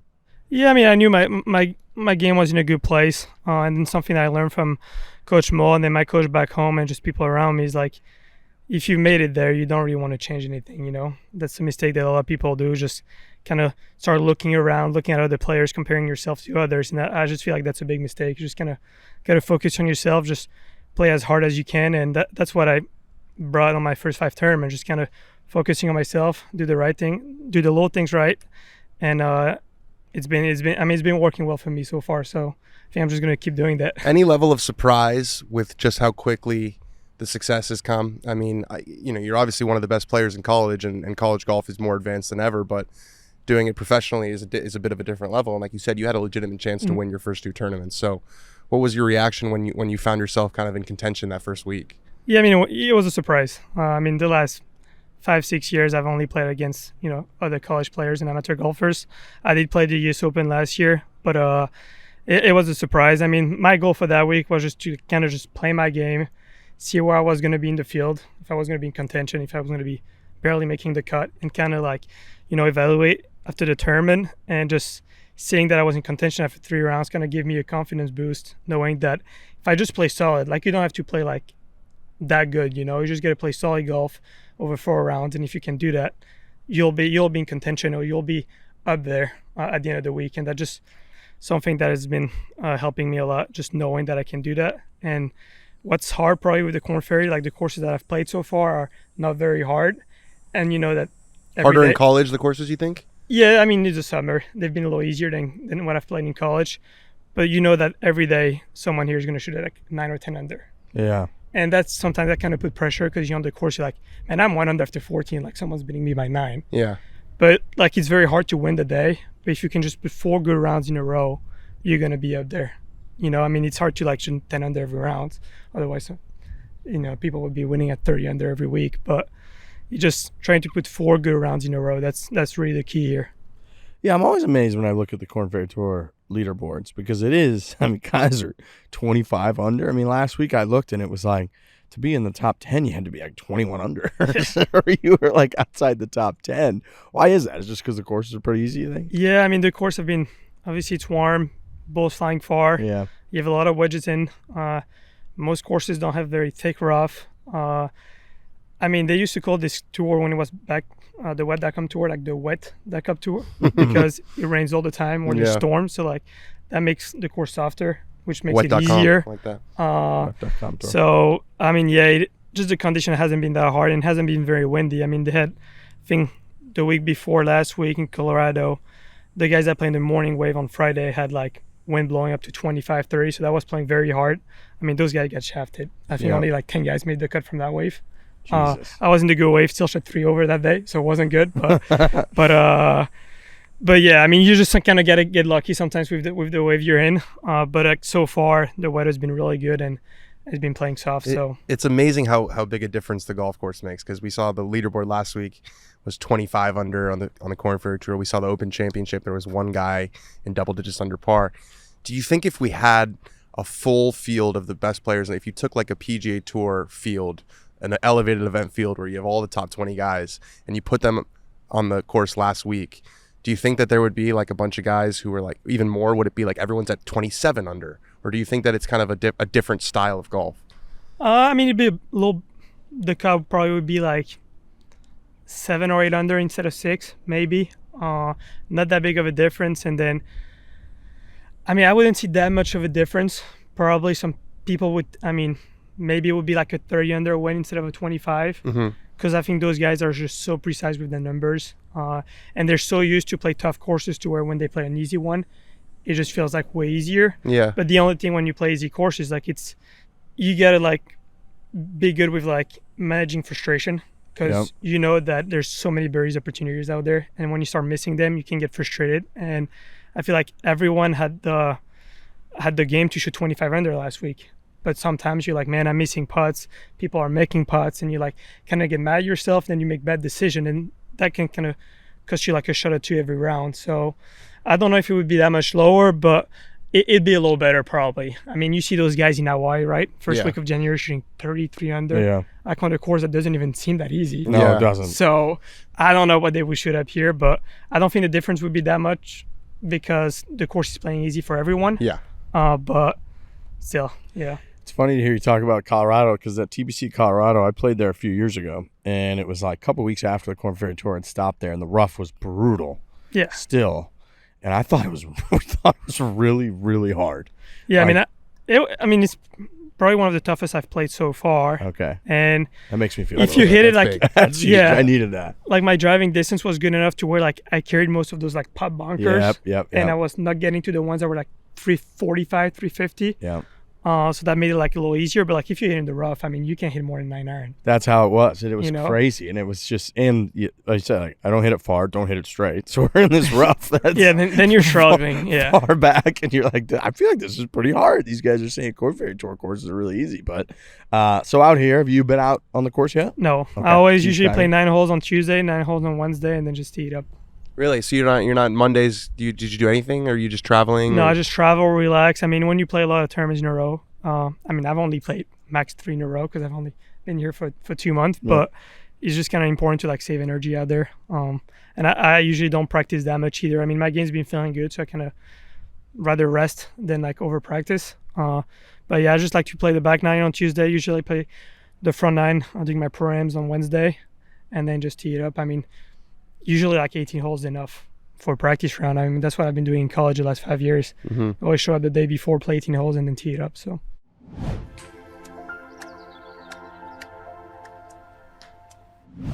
With Vroom. Wow. That was a good sound effect. Really good from Also, Frankie Borelli. a good whistler. Hit us with He's a one. good singer too. Da-na-na-na.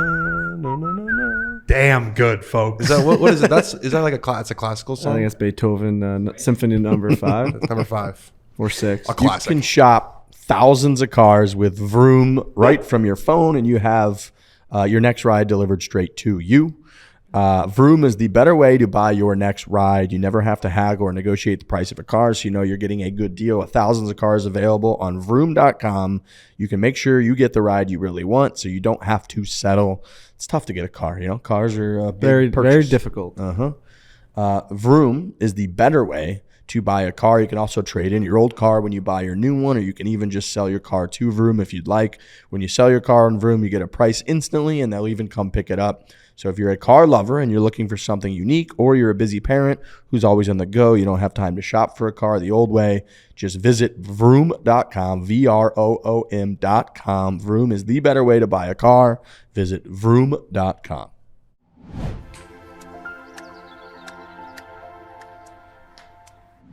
What's your caddy situation? Who's your caddy? What was that process like? 'Cause Yeah. you turn pro, and a guy like you're obviously a very desirable bag. So it's kind of like a hiring process. Like how did Yeah. that go for you? I mean, it's weird because like you kind of jump in the middle of the season. You know, most guys are already caddying. So like had a couple of phone calls with some guys, and then couldn't really find anyone. And then my agent gave me that guy's number, Brad Orworth. And I called him, and he was like ready to go for the next week. So I was like, all right, great, let's just do it, you know. and it's been working very well. And you since guys then. won, so Yeah. you lost in the playoff the next week. Are you a good interviewer? How did you like? What kind of questions you asking these guys? Yeah, but like with him it was like easy. I was like kind of tired of it. I was like, hey, Yep. you ready to go next week? I heard good stuff about him. He was like, yeah, I am. So I was like, all right, let's do it. Like, Who's Yeah. he worked for in the past?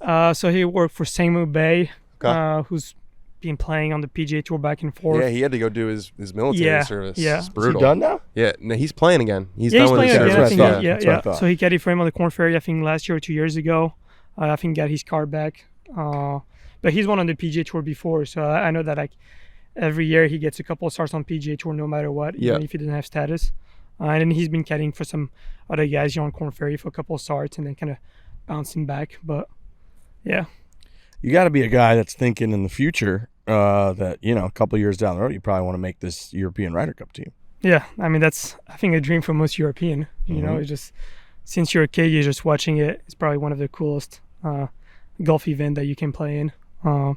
So yeah, that'd probably be one of my goals in the next few years for sure. I know there's the European guys like to kind of hang out with each other, play practice rounds. Have you, any of the kind of bigger PGA Tour guys reached out to you? Anybody that you've been talking to just about how to navigate everything? I don't know if it was in college or whatever it might be. I mean, here since I got here, one of my college teammate, Michael Fiegels, he's been here for a couple of years, so he's been helping me out at least my first few tournaments. And then, I mean, I know Peters and Dietrich pretty well, so like if I want to shoot them a text, they'll text me back, and they're always open to help. And then there's like other players like Nick Hardy and all those guys that have been into Illinois, who's have been successful over the last few years, and they've been playing on the PGA Tour. They're always open to like help you. So it's nice to know all those people, and that if you have any question, you can reach out to them and make sure like it makes the process a little easier. Illinois must have an unbelievable indoor facility. Yeah, we do. Because the weather's not very good. Yeah, it's and not. you guys It's not. have that there's a ton of PGA Tour players. Yeah, it's not great in the winter. I mean, I never really mind it because it's nice to kind of take some weeks off in the winter, just focus on school, just relax a little bit. And then we'll still get the chance to travel to some good places like early January, February to go practice in Florida, we'll play some tournaments there. So it wasn't never that big of an issue, but yeah, having some really good indoor facilities helped. I mean, we would chip and putt there all the time. And that's probably why we're probably one of the best team when it comes to short game. Coach Mo has probably one of the best short game out there. He's great at it, and it's just good to have a coach that tell you to do stuff, but that also does it. And we can see that it's been working, So it's been really good to have him. Yeah, you're not going to listen as much to like a 15 handicap who's telling you how to chip. Yeah, exactly. So Yeah. it's been good to have him. Yeah. Are you fully Americanized? Or are you holding on to any European things? You eating like croissants or something? Like what are you holding on to? I mean, it's hard when I'm here. Like Yeah. I'm more Americanized when I'm in the States. I mean, I love to go back home and have some like French breakfast and eat some like homemade food. But I mean, like anyone here, like I like to go to Dunkin'. That's Americanized. I like to go to Chipotle. American runs on Dunkin'. So exactly. It's not even an ad. So I mean, yeah, it's just so easy here when it comes to like fast food or just grabbing something quick. So I really like that, but I also miss the food back home. But I do get the chance to go back home a couple times a year. If you curse at yourself, what language do you curse at yourself in? I think if I'm very mad in French. Yeah, that's a good one. I feel like that's a You good ever say allez on the golf course? Yeah, but that's more French, like people from France. Okay. So like I wouldn't really say that, but like my coach never liked us swearing in French or just talking in French because he never knew what we were saying. Yeah, if you're talking shit about someone else. Yeah. So he always wanted us to like speak in English, even if one of my teammates was also from Belgium. So What's your living situation? Are you on the Sung J M diet of just hotel to hotel, or did you get a place here in the States? Because I know you said you go back home to Belgium, but is there a home base in between tournaments? So right now I'm still like based in Champaign, Illinois, and I'll probably move to Jacksonville at the end of the year. Sounds like more than probably. You're moving to Jacksonville? Yeah, probably. Yeah. So I don't know where yet, but my girlfriend's been looking at places over there. Jack's Beach is awesome. That's what I heard. Really cool. As a non-Florida guy, I'm pretty anti-Florida in general. Jack's Beach and that whole area, I dig that. It's very good to know. Yeah, it's a lot of fun. It's cool. It's chill. It's a good spot. Why Jacksonville? Couple of reasons. Not too far from Europe. TPC Sawgrass. I mean, I heard they have great facilities. They do? I think you get to play there for free. That's a pretty big deal. They have a lot of good pros out there. So if you want to go play, it's always nice to have people that you can play with. And then with Texas too, I guess it's a good state to be in. Oh, definitely. Smart. So yeah, Billy Ho, one of our friends of the program down there. I'm sure they'll be playing quite a bit with him. Yeah, He's for a sure. great guy. He's a good time down there. I like down there. TBC Sawgrass, that whole area. I saw Brandel was on a big rant that it should be a major championship. You see Yeah, that? just trying to make a major. I did see that a couple days ago. Let's just make it a major. Trying to make a major. Yeah. I kind of was digging it. I was kind of You liked it. I was kind of picking up what he was putting down. I mean, for us, majors are good for business. I was gonna say. It'd be 10 majors. We'd like that. Well, he did make the point where he was like, "Look, there used to be like 6, and then there were like 2, and then there were like 4. Yeah. So why can't you just have there be 5?" I was like, that makes sense, and it's pretty outrageous that the PGA Tour has all that they have, and they don't have a major. Well, it's been a championship. big problem for them throughout this whole thing. is Huge not problem. having a major championship. Huge problem. They can't keep So people out. you played in just the U.S. Open, is that right? Yeah, last year. Yeah, What was that week like? it was pretty awesome. I mean, that course, the Country Club, was in amazing shape. I thought it was a Place pretty is fair sick. course. That's awesome. Yeah, that's a good spot. Because I know I've heard over the years they play some U.S. Open where it's not always fair. Yep. I lost mean, the golf I had a course, great lost the first pro. round, They lost but it. then, it didn't go the way I wanted to. But it was a really good experience. I mean, seeing all those guys play, kind of seeing the type of course that they play in majors. Who'd you play practice rounds with? I play with Peters, Nick Hardy, Russell Henley. Yep. I didn't play with some big names out there like top 10 in the world, but I still got to play with some really good players. So that was pretty cool. Yeah. What's your course prep like? I know you said you only play 9 holes, 9 of each, but do you like look at it online? Do you look at history here, or do you just go out and feel it out? Just kind of go out and feel it out. I mean, I just, when I look at my yardage book, kind of where I want to be, what distance, because like that could change with when, like what club you're going to hit, right? Driver one day could be a 3 with the other day. But just kind of where I want to be. And then if the course are soft, I mean, you can be very aggressive. And if you know your short game is good, you can try to aim at a lot of pins. Something that I learned in college was, being on the right side of the hole, which is very important, especially when you play hard golf courses, because you don't want to be short side, because that can cost a lot. But like here, sometimes short side is not even that bad if the greens are soft. You only have like a 9 to 10 yard little chip So shot. that's interesting. So you'll change the strategy. Like you were playing way more conservative at the country club than you will on a normal corner. For sure. I mean, especially like here, you have so many wedges. Like you're not going to start aiming like 20 feet right if you have a wedge in your you hand. make some birdies. So you got to guys be are gonna shoot aggressive, 10 and under. then exactly. And if you know your short game is good, and you can worst case you miss a green, then you're like, all right, I'll get up and down. And move on to the next hole. So I love that. I haven't really heard it put that way, but it's like if your short game's good, just fire at every flag. That's what our coach would say. Like he understood the value of being on the strong side, because like, man, if he would trust someone that had a really good short game on the team to be more aggressive, because he knew he could make up and down. And if your short game is not good, you just gotta be more conservative. That's the way it is. Yeah.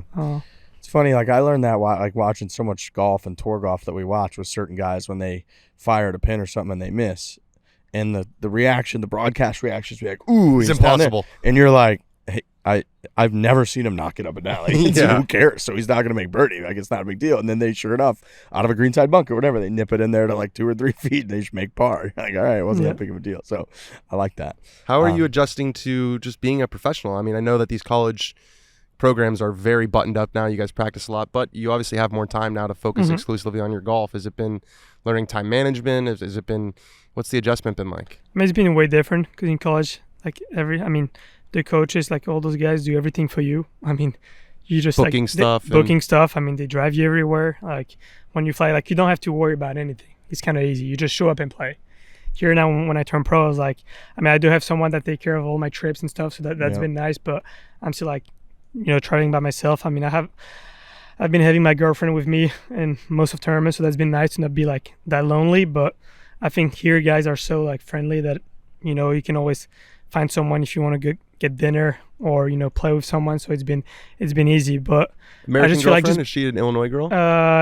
yeah, she was born in Illinois. She's kind of been everywhere, but she's American. Yeah. Nice. So you're Americanized. Yeah, to some American extent. girlfriend, Dunkin' Donuts. I mean, Year by year, he's gonna be more American. Yeah. He might play for the U.S. Ryder Cup team. No chance. No chance, he says. yeah, absolutely not. Are you a foodie? Are you guys like always trying to find nice restaurants? Not really. I mean, I enjoy food. I really like a good Italian. Yeah. I like pasta, pizza. I've been really liking cheesy garlic bread lately. That thing hits the spot when you're starving Yes. after a round. So, but yeah, I mean, I'm not very difficult when it comes to food, but I like to eat good food if possible. Would you, in an ideal world, there's been a lot of talk about the DP World Tour and how it used to be an option really for guys if they, some of the guys in the 90s never came over. Seve really never played on the PGA Tour. Nick Faldo never really played on the PGA Tour. Now the power has shifted. Would you be a guy who likes to kind of do both? Would you like to play the DP World Tour also and play those events at home? I don't know. I mean, it's something that I really haven't thought about it yet. I know I'll be playing, I think, the DP World Tour probably next year in Belgium because they have one in Belgium. So that's always cool to go back and play in front of your crowd. Yeah. But I mean, sometimes I feel like it's not easy to do both. You're better off just focusing on one, especially if you live here in the States. I mean, if you got to go back and forth, it's kind of a long trip. And then with time change, not always easy. But if I do feel like I can do both, then I might do it. But we'll see. I feel like we're talking to the winner this week. Yeah, this guy's a professional. That's kind of the vibe. I mean, he's finished top 10 in all of his events, so it's a pretty good bet. That's kind of the vibe. They don't have odds, which I was a little bit stunned about. You can't bet on this tournament. No, and we're doing the broadcast. We're not allowed to bet on it. Yeah, we're a gambling company. No betting. But I feel like he might be the favorite. Yeah, I'm getting a good vibe out of Adrien here. It just feels cool, confident, like he's kind of got everything under control. Barely going to play any practice holes. I like that. All right. Well, look, impressive start. Very impressive start. Seems like you got everything together. I'm excited. I'm excited for the broadcast. We're going to be calling some of your shots. Anything I need to know in particular? What's your shot shape? Usually I like to always aim at my target and feel it pull fade. Start left, let it come back. But sometimes when I'm not swinging as well, I hit draws. I don't really mean to, but if they start a little right, come back and my target, it doesn't really matter. That's why I like to aim usually like center in case I do have those like push draw that comes back. But I always try to hit a fade. It was like you in that video I saw, the 14th hole at Weekapaw. There was with the split fairway. You said I'm aiming it down the middle, and whichever. Just hope I miss it. Yeah, just whichever shot shape comes. Yeah, that's like a little Victor Hovland action, the pull cut there. Yeah, it's like I love his action. That's like I just feel like under pressure, like it's always easier to swing left. Yeah. I'm like I'm just gonna swing left, hit a big cut, and I feel like that's been working for me a lot under pressure. So that's the new shot, right? I feel like everybody's kind of at the top level too. That's what those guys. That's what Rom's doing. That's what it just feels like. That's what everybody's doing. Yeah, I mean, it's just easier. I mean, swing short or swing left. Who were we talking to? Sepp a couple weeks ago, who's like Sepp, one of the only guys that draws. He said the few, the proud. We're still here, a couple of us, but yeah, he's been playing good. He's been playing I love his move. I love his swing. Yeah, he's got good action. He's got a really good, smooth, cool guy. We like Sepp. He's playing great. He's gonna make the team for sure. He's gonna make the fifth major winner. Yeah, it's true. He won the John Deere Classic, which in some circles is the fifth major. That's right. Were you guys there this year? Nope. But our co-host Trent's from Iowa. Okay. So for him, it's a huge tournament. Tri-Cities, they just love that tournament. That's like their whole livelihood down there. They love it. All right, Adrien, we appreciate it. Well, thank you guys. Thanks for being here. Absolutely, we're excited, dude. This is big for us. A little different, but this is big for us. It's gonna be different. We're gonna have you guys streaming all over the internet, and hopefully you get the win. Hopefully we're giving you a trophy on Sunday right here. I love it. I just got to keep playing my game though. But that's right. All right, man. Thank you. Thank you. Good luck this week. Yep. Thanks.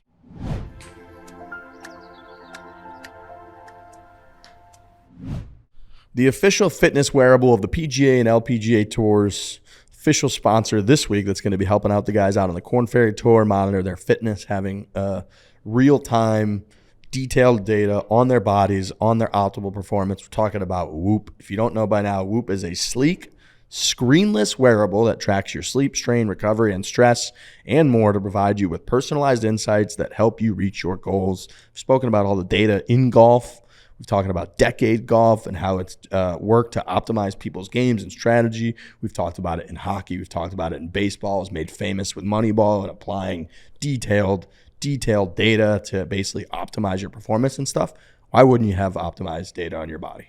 I just started wearing a Whoop. They had some info during my Monday qualifier, and I think I'm a Whoop guy now. I'm really enjoying waking up and seeing. I also find that it's easier for me to say no to that like third or fourth beer. Yeah. Because it's like, I kind of want to see something in the green tomorrow. So that's good. You will find that alcohol, even in low amounts that you think won't be that big of a deal, you'll be in the red. So I had like probably 4 or 5 drinks at the meet and greet on Monday, and I slept 8 hours and 10 minutes, which is like a lot, and I still had 30% recovery. So even if you're sleeping, your sleep is bad.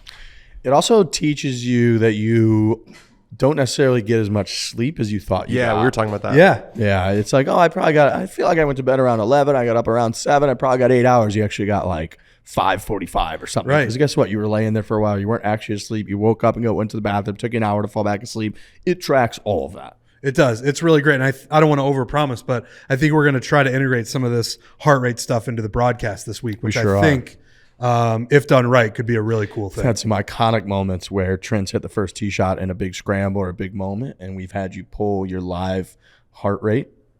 Oh, yeah. Woo. I think when we teed off against the Country Music Stars at Troubadour, I think I was at like 167. Yeah, I was at borderline 140. real bad Not- cardiac That's problems. explode out of your Dude, chest. pre-game Islanders Bruins when I had everyone at Borelli's and it was like game 6. Yeah. I remember, I think it was like game 3. I remember looking at my Whoop and when I showed it to the screen, it was like 152 and I was sitting down. Sitting there looking at a TV screen. That is Everyone a cool around feature. me It was shows like, you what is happening It has your right now? real-time heart rate. So like if you're in a situation where you're like, I'm pretty nervous, and actually what it does help me, if I'm in a situation where I'm nervous, I look at my live heart rate and it's 145, I just sit there and I like breathe and I sit it and I try to get it down until like the 80s. So it's like it's helpful in that way. Information is your friend. It is. Information is your And it friend. manages stress levels, right? I saw you tweeted out like your Yeah. stressful moments and it was all like throughout the golf course. Yeah, it was funny. It was like low stress, and then it detects that you're playing golf, and then it just skyrocketed for 4 hours. I once went back. Brock Nelson wears a Whoop when he plays, and I went back and we looked at his heart rate, and like Yeah. he scored a goal, and like you could see when it spiked of like how excited he was. Like his That's like fucking awesome. his like heart rate went up. It's so cool. It's really cool. Like it was like 7:39 p.m. I was like, that had to have been it. Yeah. You go to join.whoop.com/4 to get your 1 month free trial on Whoop and unlock the best version of yourself. That is join.whoop.com/4. You get 1 month free.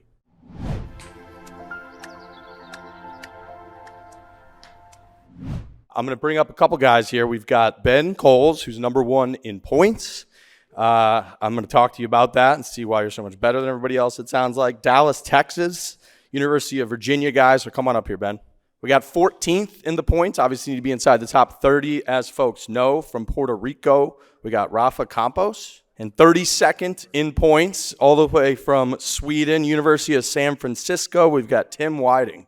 All right, fellas, we're pretty deep into the season here. Obviously, beginning of the year, you guys start out in the Bahamas. Everybody's pretty happy to be here, it feels like. Kind of at the home stretch now. Does it feel like it's a little bit more tense out there? Absolutely. You know, yeah, I think we have, what, seven weeks to go? Some of us, I think these two guys, might have their jobs secured for the following tour. But for me personally, yes, I'm starting to feel the nerves a little bit, the pressure. I kind of know I have to perform a little bit more consistent coming into the final stretch. It's something that happens a lot, you know, when you know that you're very close, you don't need to do much to actually go to the next tour, but that's when you start kind of faulting and making mistakes and putting too much pressure and trying to force things out there. But yeah, it's a little, I'm feeling it.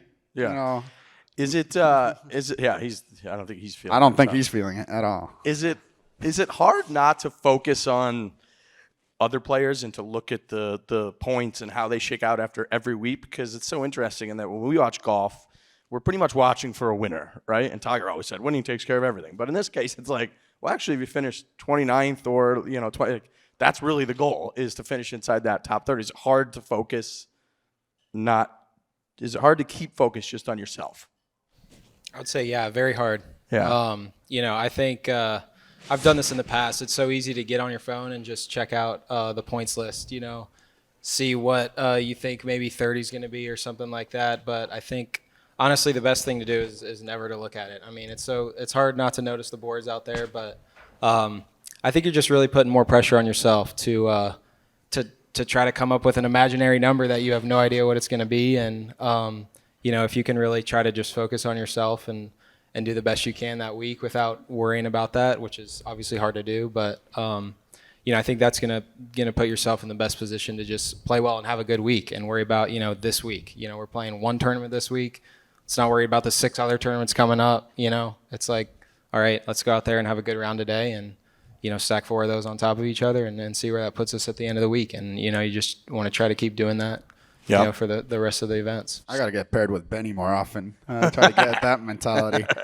It doesn't help when you have family and friends telling you after every tournament, like, oh, you moved up 3 spots. I'm like, dude, I told you last week. The only thing I don't want to know is like where I'm standing, you know. But it happens, you know. That's nice though that they're all following. I feel like that's key out there because you guys are, you know, you talk about it a lot, but you guys are on the road nonstop. Some spots I'm sure more glamorous than others, and there's moments in the rental cars, or you're staying in this hotel at a snap machine. It's got to be nice at least to know you've got that support system, right? That crew behind you. Yeah, definitely. Can you hear me? Yeah. Yeah, definitely. Like you said, like I live in California in San Luis Obispo Country Club, and it's you know, every day when I come home, I hear it all the time. You know, oh, you're 28th now. Oh, you move up to 25. Oh, now you're down to 30. You know, gotta play better. So it's yeah, it's like Ben said, it's hard to not focus where you're at all the time, but it's really tough because you keep hearing it from other people, and especially me because I've been bouncing up, you know, 25 and then 30, now 32. So I'm kind of on the line. So you just got to focus on yourself, and I keep telling myself that one good week is all I need, you know. So yeah, just hang in there and play well. So we're a couple days into practice here at Glen Club. What's it going to take this week? What are we focusing on this week? What's whomever comes out on the top this week? What are they going to do better than everybody else? Well, Putting. Yeah. Well, Putting, I want to say. For me, course is in phenomenal shape. I played here, I believe, 3 times already, and it's by far the best shape it's ever been. It's the first time we're playing it dry, so the balls are bouncing off the fairway. It used to be a very long course. All of a sudden, that has changed a little bit, you know, especially since it's dried up. But I believe this week the best putter will probably be close at, you know, to be able to win the tournament at the end of the week. I think the roughs are not extremely difficult or long, basically, right now this year. But that could change. Just a little bit of water all of a sudden, and they start growing a little thicker and all that. But I don't even know score-wise what might be. I've tried to guess some scores before. And Do you guys do that every week? You always try to guess? No, not the winner, but I think, like, for me personally, I try to, as I see the course, I'm like, okay, you know what? Let me put a goal for me, try to get to 16 under, you know, and if that wins, fine. If that finishes 30th, fine. If I can get to that goal, kind of test myself a little bit more. You don't want to compete against anybody, because the truth is you can't really play against the other people. You have no control, but you can control whatever you're trying to do. And so yeah, that's my mentality most of the time. We were chatting with Adrien earlier, and he was saying it can be infuriating out here because you can come out and you could be 2 or 3 under, and you know someone's 9 under somewhere for the day out here, and that can be infuriating. Well, you were talking to a guy that has finished 5 top 10s in 5 tournaments. So then I said, I was like, when you walk around here, does it feel like people hate you because you showed up and just started winning? I don't know. No. Well, yeah, really. Right. I mean, obviously not, but yeah, so are we just going to send driver everywhere here? Is that kind of the plan? I think I only played here once in 2019, and like Rafa said, it was a lot softer. So I remember it being really long, and I only played the back 9 today, and played relatively short. I mean, there wasn't much wind, but the ball was bouncing off the tee. So I feel like there was a couple holes that were less than driver. I feel like the front maybe is more drivers than the back, from what I kind of remember. But yeah, I mean, the rough's pretty healthy around the greens. The greens are pretty big, so you know, if you can get pretty aggressive with your approach shot, but if you kind of miss, you're gonna be scrambling. You can have some tough shots out of the rough. So I don't know a score per se to kind of put on it, but I try to focus. For me personally, I focus on, like, I set kind of some results that I want to have for the day. So whether it be, I don't know, 5 birdies or 7 birdies, and then how many greens am I gonna hit today, or and just kind of go through a checklist of what I want to do today, and see if I can handle that. What's that number of greens? 18. I need a notepad to start writing whatever you say. It's 19, usually like 15. 15. Usually 15 is what I kind of try. 15 to would shoot be for. good. Yeah. 15 would be really nice. So we heard from Regan. We heard how important, obviously, the Evans Scholar Program is. Caddies, providing funding and housing to caddies for college. You guys have caddies. They're pretty much the only person that's on your team out there. Ben, I'll ask you, what's the worst call your caddies ever made? Oh, man. I've only had no, he's not here. I hope he's here. So worst call, I mean, Obviously, he's done pretty well this year. It's his first. He's a good buddy of mine. He was a pro golfer for about 9 years, and he made it out here 1 year, but didn't have status this year, and was looking to try to make some extra money, and fortunately for him, I've played pretty well, and yeah, there probably haven't been a ton of bad ones. No, yeah, it's been pretty good, but no, I'm pretty calm and cool and collected out there for the most part, but I'll have your little spurt where you kind of get a bad club. You wish he would have talked you into maybe something else, or at least mentioned something. Yeah. The worst part is usually when they say nothing. That's usually when it yeah, goes it's just bad. like a relationship. It's like, exactly. what's wrong? Nothing. Oh, really? You haven't talked in an hour and a half. That's weird. Rafa, what about you? How'd you get synced up with your caddy? I've actually known him since college. I went to VCU, Virginia Commonwealth University. I've known him since I was 13 years old. But we lived together. We lived close by in Miami after I graduated college. And good player. We used to compete as juniors in the Caribbean Championships and all that. And when I lived in Miami, turned pro, started playing PGA Latin America and PGA Canada, I was broke, so I needed a friend to caddy, not somebody I had to pay. He pretty much said he would caddy for me for a very, very, very cheap price, and we kind of stuck with it. And he caddied for me, I don't know, 6 years. He was the one that kind of got me up, all the way up to the PGA Tour, and we kind of separated 4 or 5 years ago. It's pretty impressive because it was his call, and you don't see that often. Caddies, He fired you? He basically fired me. Yeah, we were having like a bad kind of stretch, and he was like, "Hey, you know what, man? I think it's time for you to try something different." I'm like, "Dude, it's not your fault. I'm the one playing bad." He's like, "You never know, And so he stepped forward, and that took balls to tell you the truth, and. So we didn't work together for 2 years, and came back. And honestly, since he came back, it's been pretty cool. I think I've had 2 or 3 top 10s in the last 5 events or something like that. So I think it was him, it was for sure.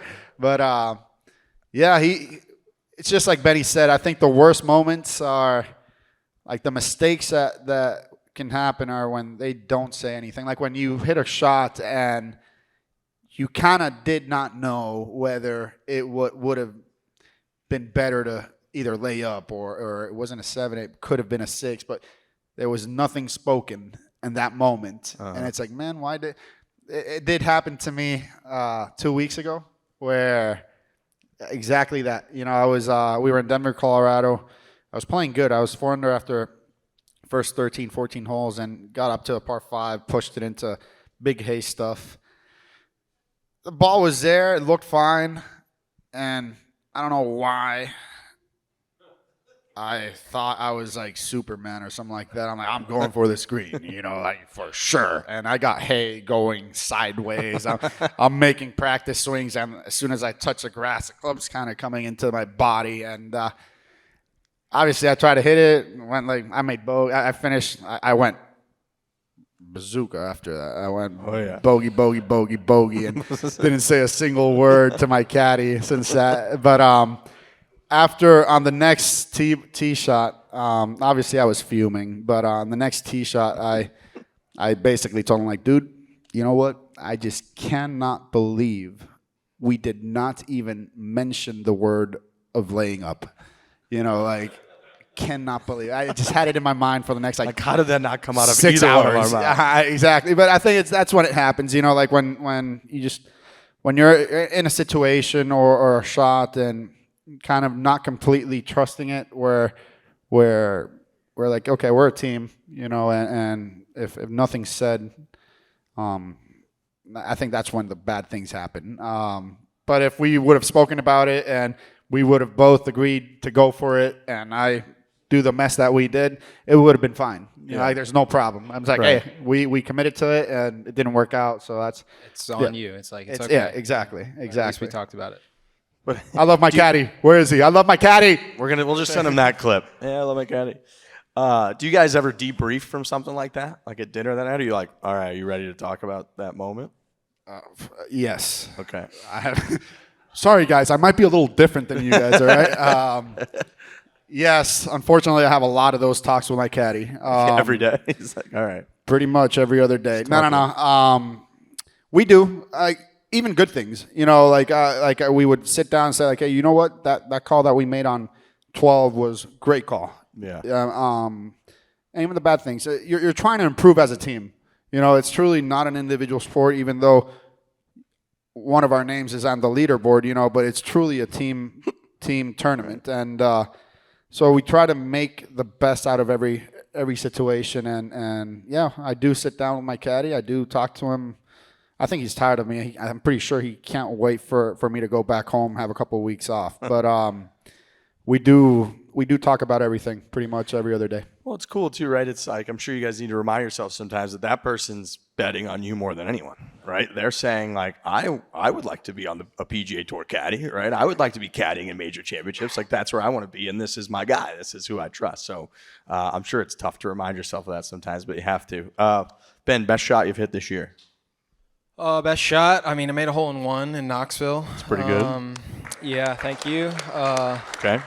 Second one this year, which another one was just in practice, but yeah. So this one counts. That's good. Yeah, that's nice. Talk us through the to shot. Be on a heater. Yeah, it was kind of a short hole. It was number 4 at Holston Hills in Knoxville. I want to say it was 154 or something like that, and it was just a 9-iron, landed a little short. It's pretty cool. The guys in my group, I ended up missing the cut that week. So what a game! What a game! But it was cool. The guys in my group were playing really well. So a camera crew literally was like coming out to video them, and they literally got it on video. So. Otherwise, they wouldn't have had it. No, yeah, for sure. So we'll capture it. We'll have it this week. Yeah, great. Yeah, get a hole in one this week. So yeah, I guess that's probably my best shot. Yep. Tim, best shot this year? I think for me, under the circumstance, was probably in Oklahoma a couple weeks ago. I was in the final group on Saturday and was really nervous. Snapped with the driver into the trees. Hell yeah. Ended up finding it somehow and chipped it out in the fairway, and I still had another 200 yards in. And the pin is back left, tucked. You should not go for that pin. It's into the wind, aiming in the middle of the green, and of course I pull it, and it's going right at the pin. I'm like, go over the bunker, and it pitched, and it went in the hole. So I ended up, Let's go. So all I was thinking in the fairway, birdie. just how do I get away with a 5 here? Make a bogey and, move on here, and ended up birding it. I shot 5 under that round, and still had the lead heading into Sunday. So that's, under the circumstances, that was, lucky, but I'll take it. Do you still, in situations like that, you think you'll always get nervous? Yeah. I mean, nerves for me, I think, is a good thing because that means you're obviously playing well. It's just a matter of how you handle it. And then, the next day on Sunday, I shot 5 under, being nervous. On Saturday, so that kind of calmed me down and feel like, okay, I can do this. Just go out, focus on the breathing, and take one shot at a time. It sounds boring, but that's really what you gotta do. Just one shot at a time. Don't get ahead of yourself. And so nerves are a good thing. Just gotta be able to handle it. Yeah, and it's something everybody can relate to, right? Even if we're weekend hackers, it's like you stand on that first tee, you just hit 10 drivers in a row, no problem on the range. You go stand on that first tee, and you're like, I can't feel my limbs. What am I? There's one person watching me from the shack, and I can't feel anything. Rafa, best shot you hit this year? So Benny made a hole in one. Tim made it from the fairway. I made a 6-foot putt. Okay, that's please applaud. My man. Actually, it was a 6-foot putt. Okay. I think 4 weeks ago, I finished second. Played phenomenal golf for 4 days, and. I think last day I had a 6-foot putt on a tough par 3, left to right, and I was nervous because I knew the position I was in. At that moment, I was 1 behind the leader, and with 5 holes to go. And I told myself, I'm like, man, I really want this one. It's so hard because every round there's always that one shot that you kind of put a lot of, not pressure, but like kind of, you put everything into it. And it's like, okay, this will decide whether I play really good from now on or whether it's going to really go bad, And I'm going to yell at my caddy after this. Caddy was not even close on this one. But it was a 6-foot putt, man. I read it, and I was nervous. I told my caddy, I'm like, hey, I really want this one. Because I really feel I'm going to win this week. And it's just one of those putts when you're on top of it. you stroke it, you kind of keep your head down, and you know you hit it exactly how you wanted to. If it's funny because if it would have missed, I would not have cared a single bit, just because I did everything I could. I knew I did everything I could under my, whatever I could control, but it just felt way too good. And when I saw the ball go in, that was big moment for me because this year it's been a little bit inconsistent. And I put myself in positions to be able to win tournaments or finish top tens, but I've kind of slowly gone back instead of forward. And since that was a huge moment for me for this year, kind of gave me the confidence to really know I'm like, okay, we're at this in these spots, in these positions, and trust it. You've done it before, you can do it again. So yeah, hole in one, hole out. For me, it's a putt. So. Hey, really happy with that. You made it. Yeah. It's funny to hear you say that because I remember when Tiger made the putt in 08 to force the playoff, and he stalks that putt, and he's got the 12, 15-footer for birdie, and I asked him going into that putt, what were you thinking? He's like, the only thing I said to myself is just make a good stroke. He's like, you've done everything else you can do. If it bounces out, bounces in, it doesn't matter. Just Have you make ever a good heard stroke. a single person say, I'm going to draw the putt on purpose? I mean, Tiger. I'm like, wow, you're that good, really. I want you to work on that out there this week. I was trying to draw it earlier today just to see. I'm going to draw this putt in there. All right, fellas. Well, look, we appreciate you doing this. Obviously, everybody comes out here. They're excited for the event this week. You guys have all played well, incredibly well this year. So good luck this weekend. We appreciate you taking the time, and we'll be there to broadcast it. So thank you so much, guys. Thank you. Thanks.